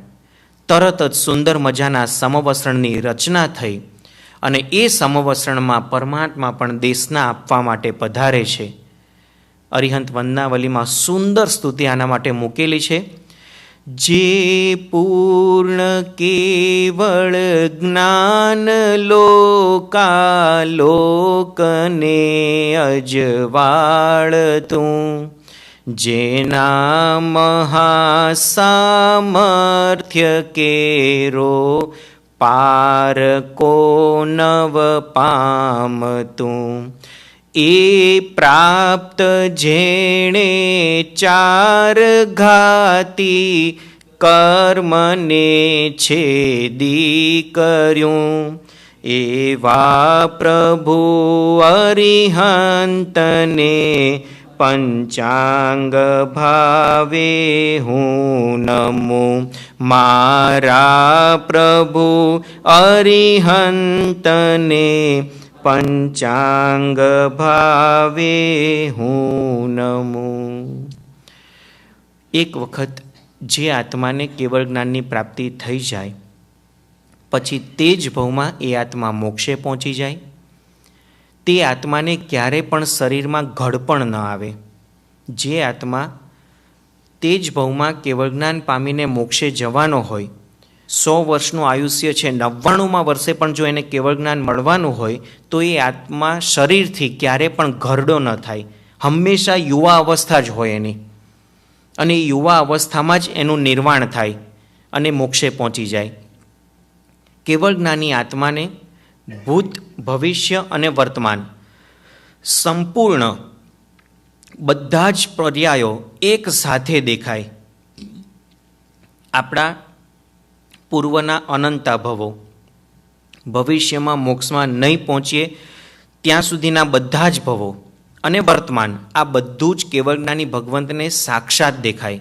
જેમ હાથમાં રહેલું આંબળું એને આપણે સંપૂર્ણ રીતે જોઈ શકીએ છીએ, એમ 14 રાજલોકના બધા જ ભાવોને કેવળ જ્ઞાની આત્મા સંપૂર્ણ રીતે જોઈ શકે. હવે એના માટે કશું જ અજાણ નથી, કશું અજ્ઞાન નથી. બધી જ વસ્તુ એને સામે દ્રશ્યમાં છે અને જ્ઞાતા દ્રષ્ટા ભાવ જે આત્માનો ઓરિજિનલ સ્વભાવ છે એ સંપૂર્ણપણે પ્રગટી ગયો. હવે એમની નજરમાં કોઈ પણ વસ્તુ અદૃશ્ય નથી, બધું જ દ્રશ્યમાન છે. સિમંદર સ્વામી ભગવાન, યુગમંદર સ્વામી ભગવાન, બાહુ ભગવાન, સુભાહુ ભગવાન, આવા 20 તીર્થંકર ભગવંતો અત્યારે મહાવિદ્ય ક્ષેત્રની ભૂમિને પાવન કરી રહ્યા છે, ત્યાં વિચરી રહ્યા છે. એમની સાથે આ 20 તીર્થંકર ભગવંતોના પરિવારની અંદર 2 કરોડ કેવળ જ્ઞાની આત્માઓ અત્યારે વિચરી રહ્યા છે એટ પ્રેઝન્ટ. તો અત્યારે આપણે બધા અહીંયા બેઠા છીએ, આપણે બધા અત્યારે આ પ્રભુની વાણી સાંભળી રહ્યા છે, આપણે બધા પર્યુષણની આરાધના કરી રહ્યા છે. જે રીતે તમે મને જોઈ શકો છો, હું તમને જોઈ શકું છું, એ રીતે ત્યાં રહેલા કેવળ જ્ઞાની ભગવંતો આપણને બધાને જોઈ રહ્યા છે. આપણે તો ખાલી ફિઝિકલી જોઈ રહ્યા છે, એ આપણા મનોભાવને પણ સમજી રહ્યા છે. આપણા મનમાં અત્યારે શું વિચાર ચાલી રહ્યો છે એ પણ એમને ખબર છે. વિચાર કરીએ આપણે ખાલી એટલા માટે કે જો આટલું બધું પરમાત્માને જ્ઞાન હોય તો આપણી એવી કઈ પ્રવૃત્તિ હોઈ શકે કે ભગવાનને ખબર ન પડે? જ્યારે પણ તમે પરમાત્માના દર્શન કરો અને તમે એમ વિચારો છો કે આ તો પથ્થર છે, પ્રતિમા છે, એના દર્શન કરવાથી લાભ શું? પણ કેવળ જ્ઞાની ભગવંતને તો એ દ્રશ્ય દેખાય છે કે નહીં?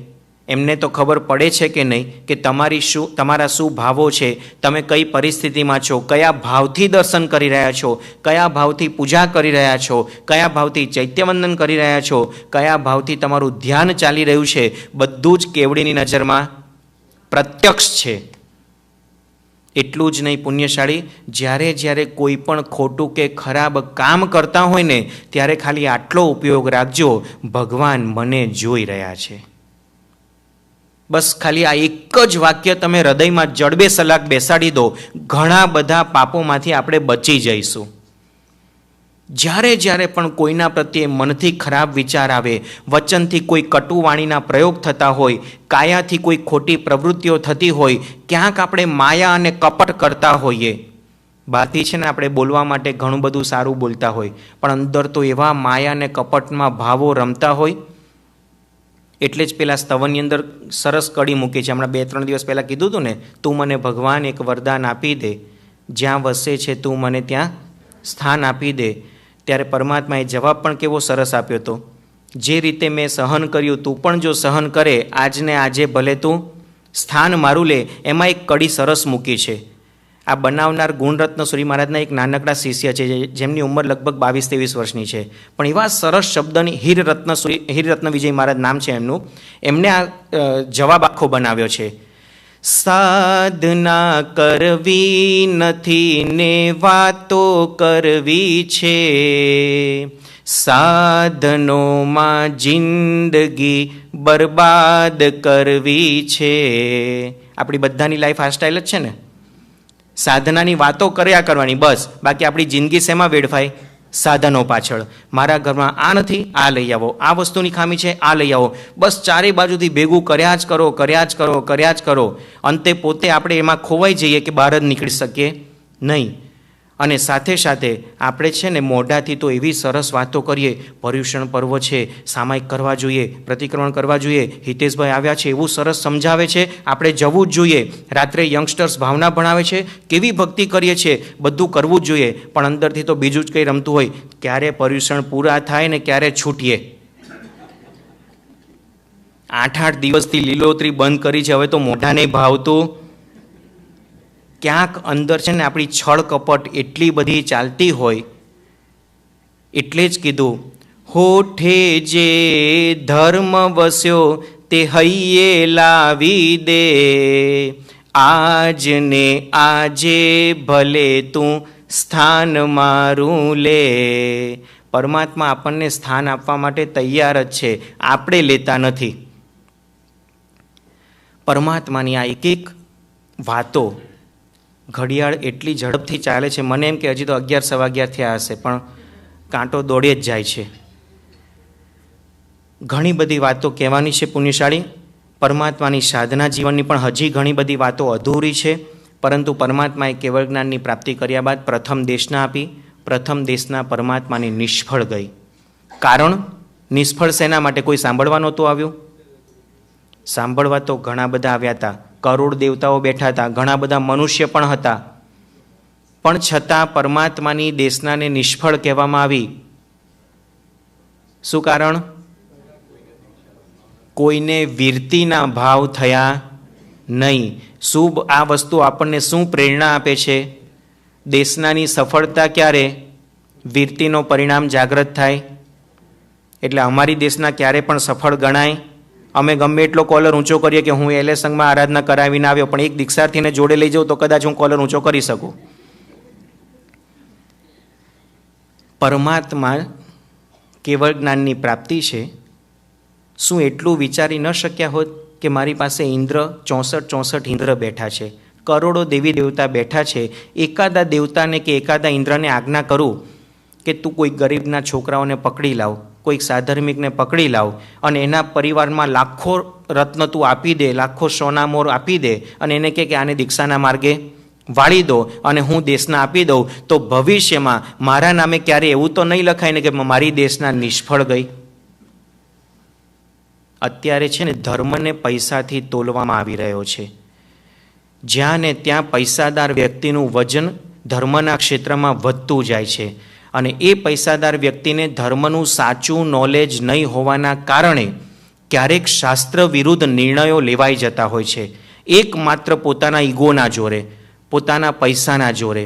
પણ યાદ રાખજો પુણ્યશાળી, પૈસાથી શાસન નથી ચાલતું, વીરતીધર મહાપુરુષોથી શાસન ચાલે છે. પરમાત્માએ પણ દેશના આપી, દેશના નિષ્ફળ ગઈ. તે દિવસે પોતે ધર્મતીર્થની સ્થાપના ન કરી શક્યા. પરમાત્માને કોઈ વસવસો નથી, કોઈ વાંધો નહીં, પરંતુ જ્યારે સાચા વીરતીધર મળશે ત્યારે જ એમને દીક્ષા આપીશ અને ત્યારે જ ધર્મતીર્થની સ્થાપના કરીશ. આ શાસન જો ચાલવાનું હોય તો પરમ પૂજ્ય પરમ વંદનીય પંચમહાવ્રતધારી સાધુ સાધ્વીજી ભગવંતોથી, અને એમને સાધુ જીવનમાં સહાયભૂત થનાર શ્રાવક અને શ્રાવિકા વર્ગથી. બાકી આપણે જો એમ માની બેસતા હોઈએ કે આપણે પૈસાના જોરે બધું જ કરી શકીએ, તો એક આપણી ભ્રમણા છે. કદાચ અત્યારે તમારું પુણ્ય ઉદયમાં છે, કોઈ તમારી સામે આંગળી ચીંધી શકે એમ નથી, કારણ કે એને ખબર છે કે આંગળી ચીંધીશ તો મારી આંગળી તૂટી જશે. પરંતુ જે દિવસે પુણ્ય પરવારશે ને એ દિવસે તમારી સામે કોઈ જોવા તૈયાર નહીં હોય, તમારી ઉપર થૂંકવા પણ કોઈ તૈયાર નહીં હોય.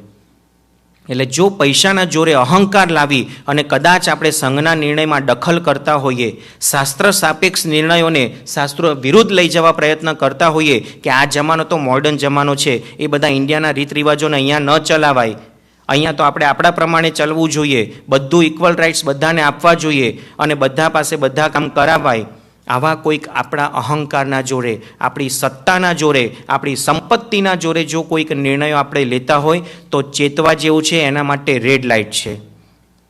પરમાત્માએ પણ પોતાની પહેલી દેશના નિષ્ફળ જાય તો કોઈ વાંધો નહીં, પણ ક્યાંય જોર લગાવ્યું નથી. બીજા દિવસે ગુરુ ગૌતમ સ્વામી આદિ એનો પરમાત્માને સંયોગ થયો છે. વાત ઘણી બધી લાંબી છે, પણ સમય મર્યાદા પ્રમાણે આપણે આગળ ચાલવું છે. ઇન્દ્રભૂતિ વગેરે 11 બ્રાહ્મણો હતા, પોતે યજ્ઞ કરાવતા હતા. આ બાજુ પરમાત્માના સમવસ્ત્રની રચના થઈ છે. અનેક દેવી દેવતાઓ આકાશમાંથી ઉતરી અને પરમાત્માની દેશના સાંભળવા જઈ રહ્યા છે. પહેલાં તો ઇન્દ્રભૂતિ ગૌતમ વગેરેને થયું કે આપણા યજ્ઞનો પ્રભાવ કેટલો બધો છે કે આકાશમાંથી દેવતાઓ પણ ખેંચાઈ આવ્યા. પરંતુ જ્યારે યજ્ઞ મંડપ છોડીને દેવતાઓ આગળ ગયા ત્યારે થયું કે આ લોકો ક્યાં જાય છે, કઈ દિશામાં જાય છે, ક્યાંક ભૂલા પડ્યા છે.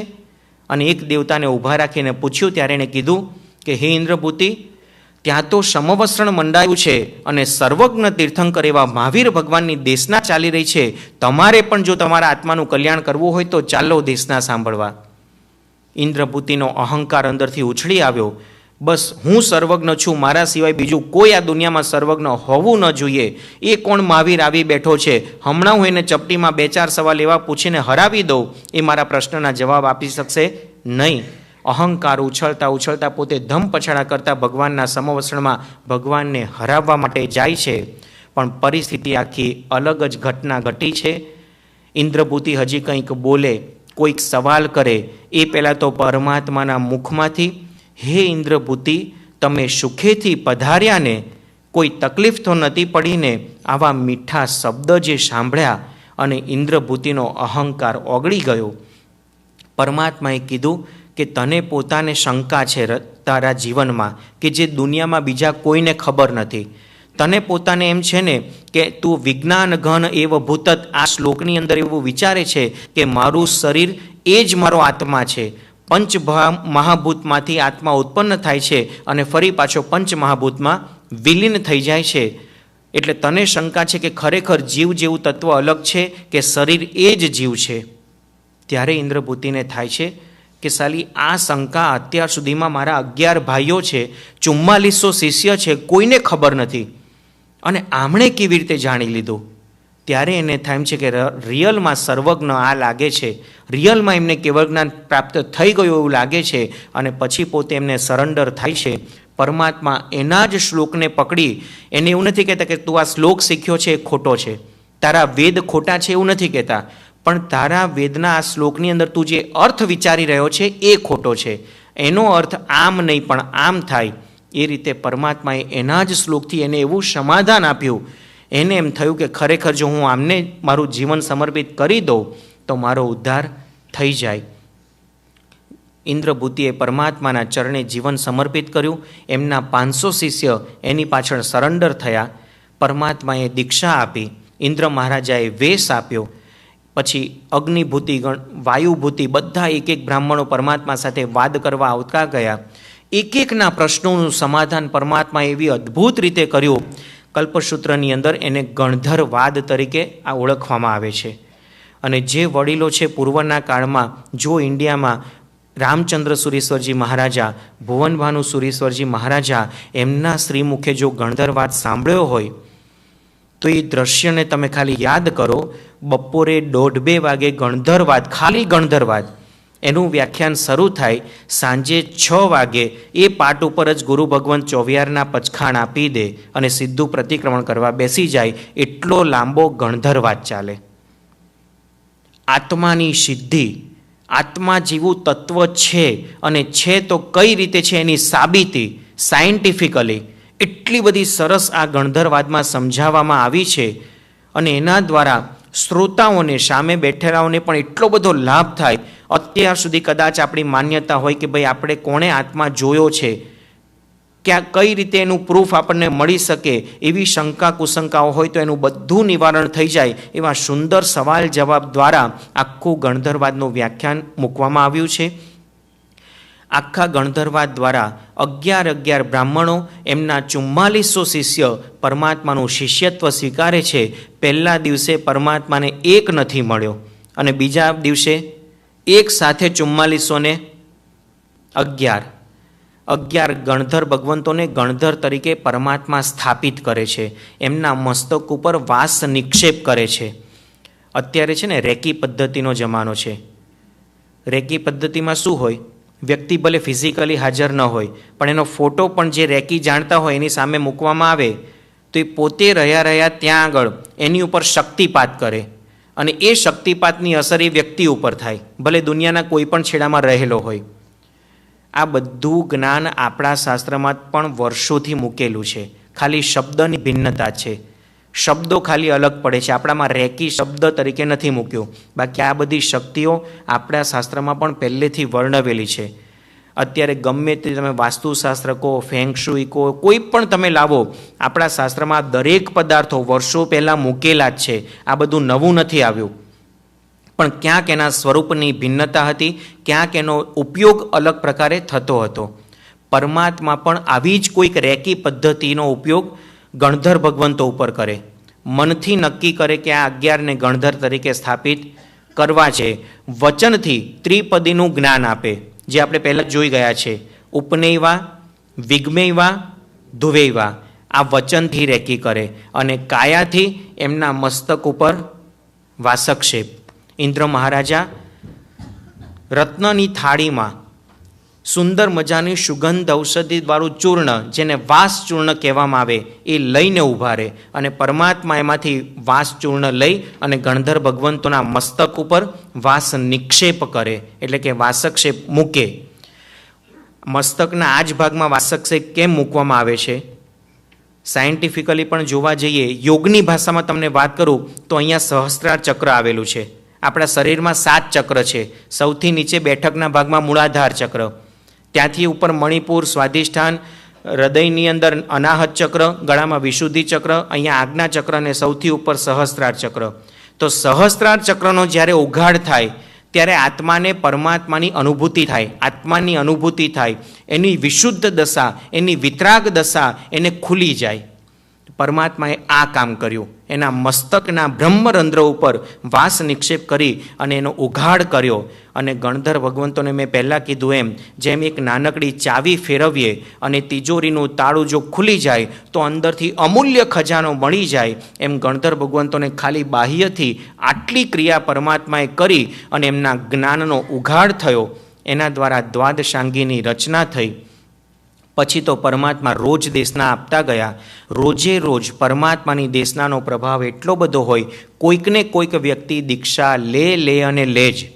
એક પણ દેશના એવી ન હોય કે જેમાં કોઈ દીક્ષા લેવા તૈયાર ન થાય.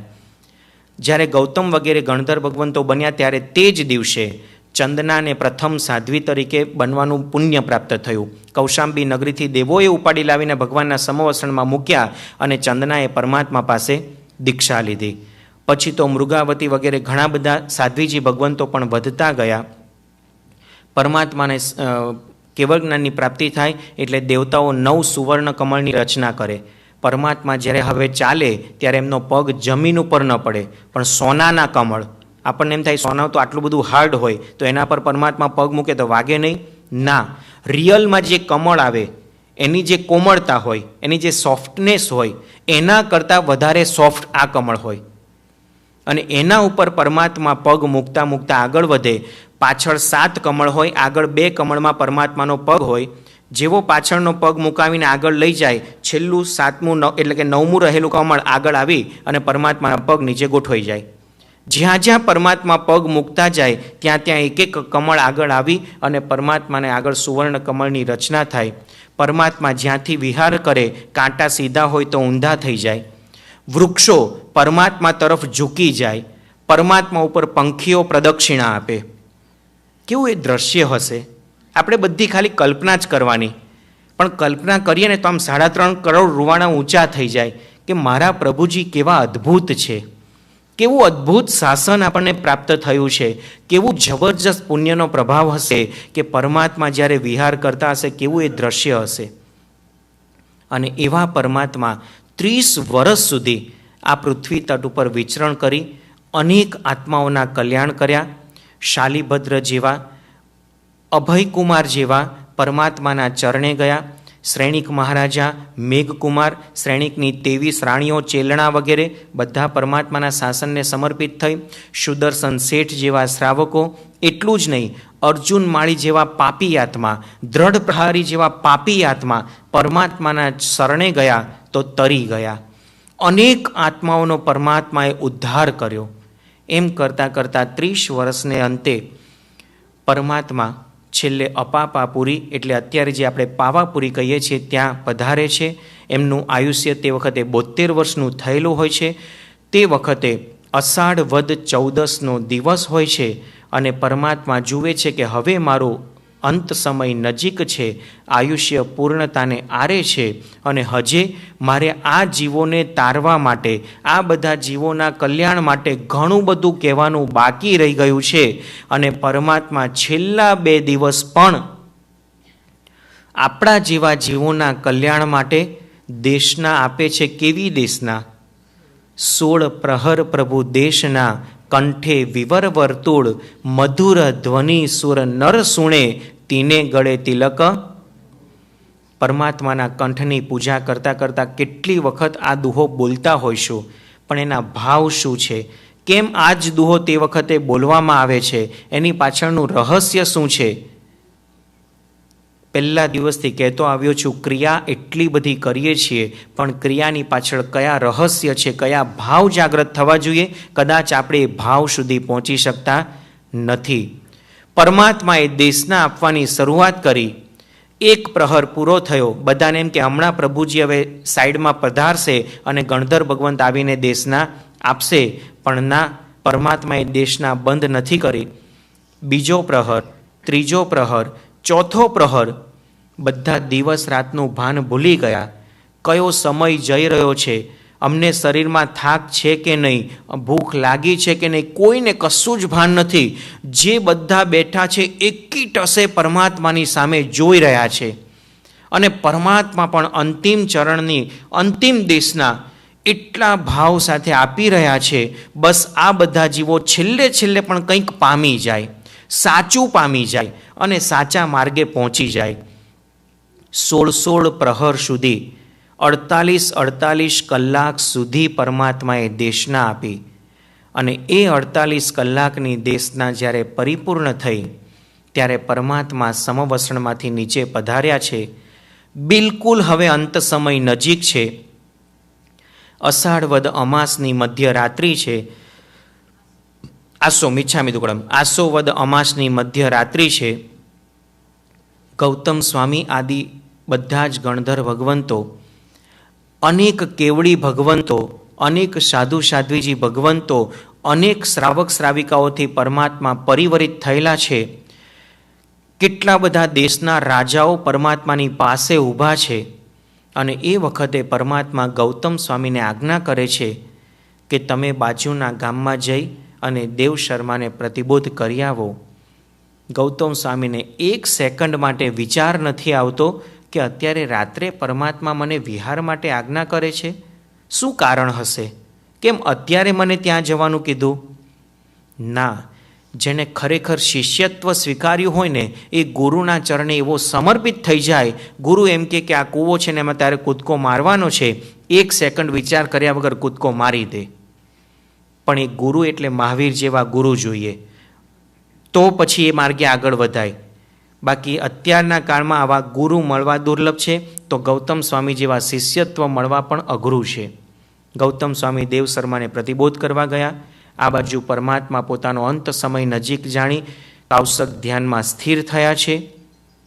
છેલ્લો 5 રસ્વ જેટલો કાળ પરમાત્માએ 14મા ગુણસ્થાનકે પસાર કર્યો અને આયુષ્ય કર્મ, નામ કર્મ, ગોત્ર કર્મ અને વેદનીય કર્મની અઘાતીની સ્થિતિ બધી જ પરમાત્માએ પરિપૂર્ણ કરી. અને જેવો એમનો આત્મા સર્વ કર્મથી મુક્ત બન્યો, તરત જ એક એક જ સમયની અંદર એ પરમાત્માનો આત્મા આ શરીર છોડી આત્મપ્રદેશોને ઘન કરી અને સીધો સિદ્ધશિલા ઉપર પહોંચી ગયો. પરમાત્મા નિર્વાણ પામ્યા. આખા એ 84 લાખ યોનિના સંસારના ભવચક્રનો પરમાત્માએ હવે અંત આણ્યો. પરમાત્મા નિશ્ચલ એવા મોક્ષ સ્થાન ઉપર બિરાજમાન થયો. હવે એમનો આત્મા અનંત જ્ઞાની, અનંતદર્શી, અનંત સુખમય, અવ્યાબાદ સુખમય એવા સ્વરૂપનો સ્વામી બન્યો. સચ્ચિદાનંદ સ્વરૂપ પરમાત્માનું પ્રગટ થયું. પરમાત્મા નિરંજન બન્યા, પરમાત્મા નિરાકાર બન્યા. અને આ પરમાત્મા જેવા સિદ્ધશિલા ઉપર બિરાજમાન થયા, તરત જ દેવતાઓએ ભેગા મળી પરમાત્માના નિર્વાણ કલ્યાણકનો મહોત્સવ કર્યો. પરમાત્માના શરીરને સુંદર મજાના ચંદનના કાષ્ટો ઉપર ગોઠવવામાં આવ્યું. અગ્નિકુમાર દેવતાઓએ અગ્નિ પ્રગટાવ્યો. પરમાત્માનું શરીર ઘણું બધું જ્યારે એ અગ્નિની અંદર અગ્નિ સંસ્કાર પામી ગયું ત્યારે બાકી રહેલી દાઢા એટલે કે દાંતો, બાકી રહેલા અમુક હાડકાં જ્યારે બાકી રહ્યા ત્યારે મેઘકુમાર દેવતાઓએ પણ સુંદર મજાના મેઘની વૃષ્ટિ કરી અગ્નિને ઠારી દીધો. અને ઇન્દ્ર મહારાજાએ પરમાત્માના દાંત એટલે કે દાઢાને ગ્રહણ કર્યા. અમુક હાડકાં વગેરે પોતે રત્નના દાબડામાં સાચવીને લઈ ગયા અને પોતાના સ્થાને પધારે છે. આ બાજુ પૃથ્વી ઉપર ચારે બાજુ પરમાત્મા જવાથી શોકમગ્ન વાતાવરણ બની ગયું. ચારે બાજુ પરમાત્માને ગુમાવ્યાનું બધાને દુઃખ થયું. તે દિવસથી આપણો ભાવ દીપક ગયો એટલે બધાએ દીવા પ્રગટાવી અને દિવાળી પર્વ તરીકે ઉજવવાનું શરૂ કર્યું. ગૌતમ સ્વામી પણ પરમાત્માના નિર્વાણના સમાચાર સાંભળી પહેલાં ખૂબ જ કલ્પાંત કરે છે, ખૂબ વિલાપ કરે છે કે ભગવાન, હું શું તમારી આંગળી પકડીને મોક્ષમાં આવવાનો હતો? કદાચ મને તમે મોક્ષે સાથે લઈ ગયા હોત તો મારા એક માટે શું મોક્ષમાં જગ્યા નહોતી? તમે કેમ મને છોડીને જતા રહ્યા? એક નાનું બાળક પોતાની માતાથી વિખૂટું પડે અને જે કલ્પાંત કરે એના કરતાં પણ અનેક ગણું કલ્પાંત ગૌતમ સ્વામી જે 4 જ્ઞાનના ધણી છે, 50,000 શિષ્યના ગુરુ છે, બાળક બની ધ્રુસકે ને ધ્રુસકે રડે છે. અંતે એમને પણ સાચી દશાનું ભાન થાય છે કે હું રાગી છું. પરમાત્મા ક્યાં રાગી હતા? એ તો વિતરાગી હતા. એમના માટે ગૌતમ અને ગોશાળો બધા સરખા હતા. અને આ ભાન જ્યારે પોતાને થાય છે ત્યારે અંદર રહેલો વિતરાગ ભાવ એમને પણ પ્રગટ થાય છે. અમાસની મધ્યરાત્રિએ પરમાત્માનું નિર્વાણ અને કારતક સુદ એકમના સવારની પોરમાં બ્રહ્મ મુહૂર્તની અંદર ગુરુ ગૌતમ સ્વામીને કેવળ જ્ઞાનની પ્રાપ્તિ થાય છે. ગૌતમ સ્વામી પણ હવે વિતરાગી બન્યા. એમના દ્વારા પણ સુંદર એવી શાસન પ્રભાવનાઓ થઈ. છેલ્લે 11 ગણધર ભગવંતોમાંથી 10 ગણધર ભગવંતો પોતે જ્યારે નિર્વાણ પામે છે ત્યારે પોતાનો સમુદાય સુધર્મા સ્વામીને સોંપીને ગયા. કારણ સુધર્મા સ્વામીનું આયુષ્ય બધા કરતાં વધારે હતું. એટલે 10 ગણધર ભગવંતો પોતાનો સમુદાય સુધર્મા સ્વામીને સોંપી અને પોતે મોક્ષે ગયા. અને એ સુધર્મા સ્વામી પોતાની પાટ જંબુ સ્વામીને સોંપી અને પોતે નિર્વાણ પદને પામે છે. આ રીતે અત્યારે જે પાટ પરંપરા કહેવામાં આવે છે એમાં આપણે કહીએ છીએ સુધર્મા સ્વામીની પાટ. આ પાટ કોની પાટ છે? તો કે સુધર્મા સ્વામીની. કારણ પરમાત્મા પોતે બધાને કહીને ગયા હતા કે મારી પાટે સુધર્મા સ્વામી છે અને એના પાટે જંબુ સ્વામી આવશે ને એ રીતે પાઠ પરંપરા આગળ ચાલશે. તો આ રીતે આખું એ મહાવીર દેવનું ચરિત્ર આપણને એમના દરેક જીવન પ્રસંગોમાંથી કંઈક ને કંઈક નાનો મોટો બોધ મળે છે. બસ એ બોધને આપણે સૌ ગ્રહણ કરીએ, સાચા ભાવથી ગ્રહણ કરીએ. ખરેખર આપણે સંયમ લેવું જ જોઈએ એ લક્ષ્ય રાખીએ. કદાચ સંયમ જીવન નથી મળતું તો સાચા અર્થમાં હું શ્રાવક પણ બની શકું એ ભાવ સાથે આપણે આગળ વધીએ. ધીમે ધીમે ક્રમે કરીને આપણે પણ આપણા આત્માનું કલ્યાણ કરીએ. એ જ મંગલ કામના સાથે જીનાગના વિરુદ્ધ કાંઈ પણ બોલાયું હોય તો મિચ્છામી દુક્કડમ. પચખાણ. આજથી જેને હવે 3 દિવસના ઉપવાસ કરવાની ભાવના હોય અઠ્ઠમ તપ સાથે લઈ શકે. કોઈને છઠ કરવો હોય, કોઈને ઉપવાસ કરવો હોય, જે તમારી ભાવના હોય. આગળથી પચખાણ લીધેલા હોય તો આજનું પાણહારનું પચખાણ, 24 ઉપવાસ, 23 ઉપવાસ બધું ભેગું પચખાણ. બધા હાથ જોડો. અઠ્ઠમ, છઠ, ઉપવાસ, પાણહાર, 24, 23 બધું. સૂર્યગે અઠ્ઠમ પત્તમ છઠ્ઠમ પત્તમ અબત્તઠ્ઠમ પચકાઈ સૂર્યગે ચોવ્યમ પિયરમ દિવ્યમ પિયરમ અસમ પાણમ ખાઈમમ સાઈમમ મનથાણમ ગણમ સસાગાણમ પાઠ્યગણ મંત્રગાણમ સમસ્તગાણમ પાણહાર પુરુષી સાત પુરુષી સૂર્યગે પરિમળ મુરસે પચકાઈ નથાણમ ગણમ સસાગાણમ પચ્છન્ન કણ દેસામણમ સાવણ મંત્રગાણમ સમસ્તગાણમ પાણસ લેવેણમાં અલેવેણમાં છેણમાં બહુ લેવેણમાં સસિથેણમાં સિથેણમાં વોસી રહી. એકાશનું, આઈમ્બિલ, નિવી વગેરે, જેને હજી પચખાણ પાર્યું ન હોય, છૂટું કરવાનું હોય, 60 પોરસી વગેરે પચખાણ, તો એ પણ બધું ભેગું આવી જશે. 60 પોરસીથી આંબેલ સુધીના બધા પચખાણ. ઉગેશ્વર નૌકારસી પોરસી 60 પોરસી સૂર્ય પ્રિય મત મચકાય ઉગેશ્વર ચોવીમ પ્યાર મસરમ પાણમ ખાઈમમ સાઈમમ ત્રમણ સસાગાણમ પચ્છન ગાંધી સવણ સવણ મત્રગણ સમજગાણમ આઈમ્બિલમ વિગોય પચખાણ ત્રમણ સસાગાણમ લેવાલિયાનું ગીટ સંસદન ઉખેટુ વેગણ પડછો મકાણ પાઠ્યપ્રકરણ મત્રગણ સમજગાણમ એકાશ્રમ બિયાશ્રમ મચકાયથી વિહમ પ્યારમ અસરમ ખાઈમમ સાઈમમ ત્રમણ સસાગાણમ સાગરગાણમ આઉટણ પસરાણ ગુરુ પુઠાણી પાઠ્યપ્રકરણ મત્રગણ સમજગાણમ પાણસ લેવેણમાં અલેવેણ વચ્છેણમાં બહુલેવણા સસિથેણવા સિથેણવા વોસી રહી. નમો અરિહંતાણમ, નમો સિદ્ધાણમ, નમો આયર્યાણમ, નમો વજ્જાયણમ, નમો લે સવસાવણમ એસો પંચ નમોકારો સવ્વ પાવપણાસણ મંગલાણમ જ સવ્વે સિંપડમમ હવૈ મંગલમ. બોલો મહાવીર સ્વામી ભગવાન કી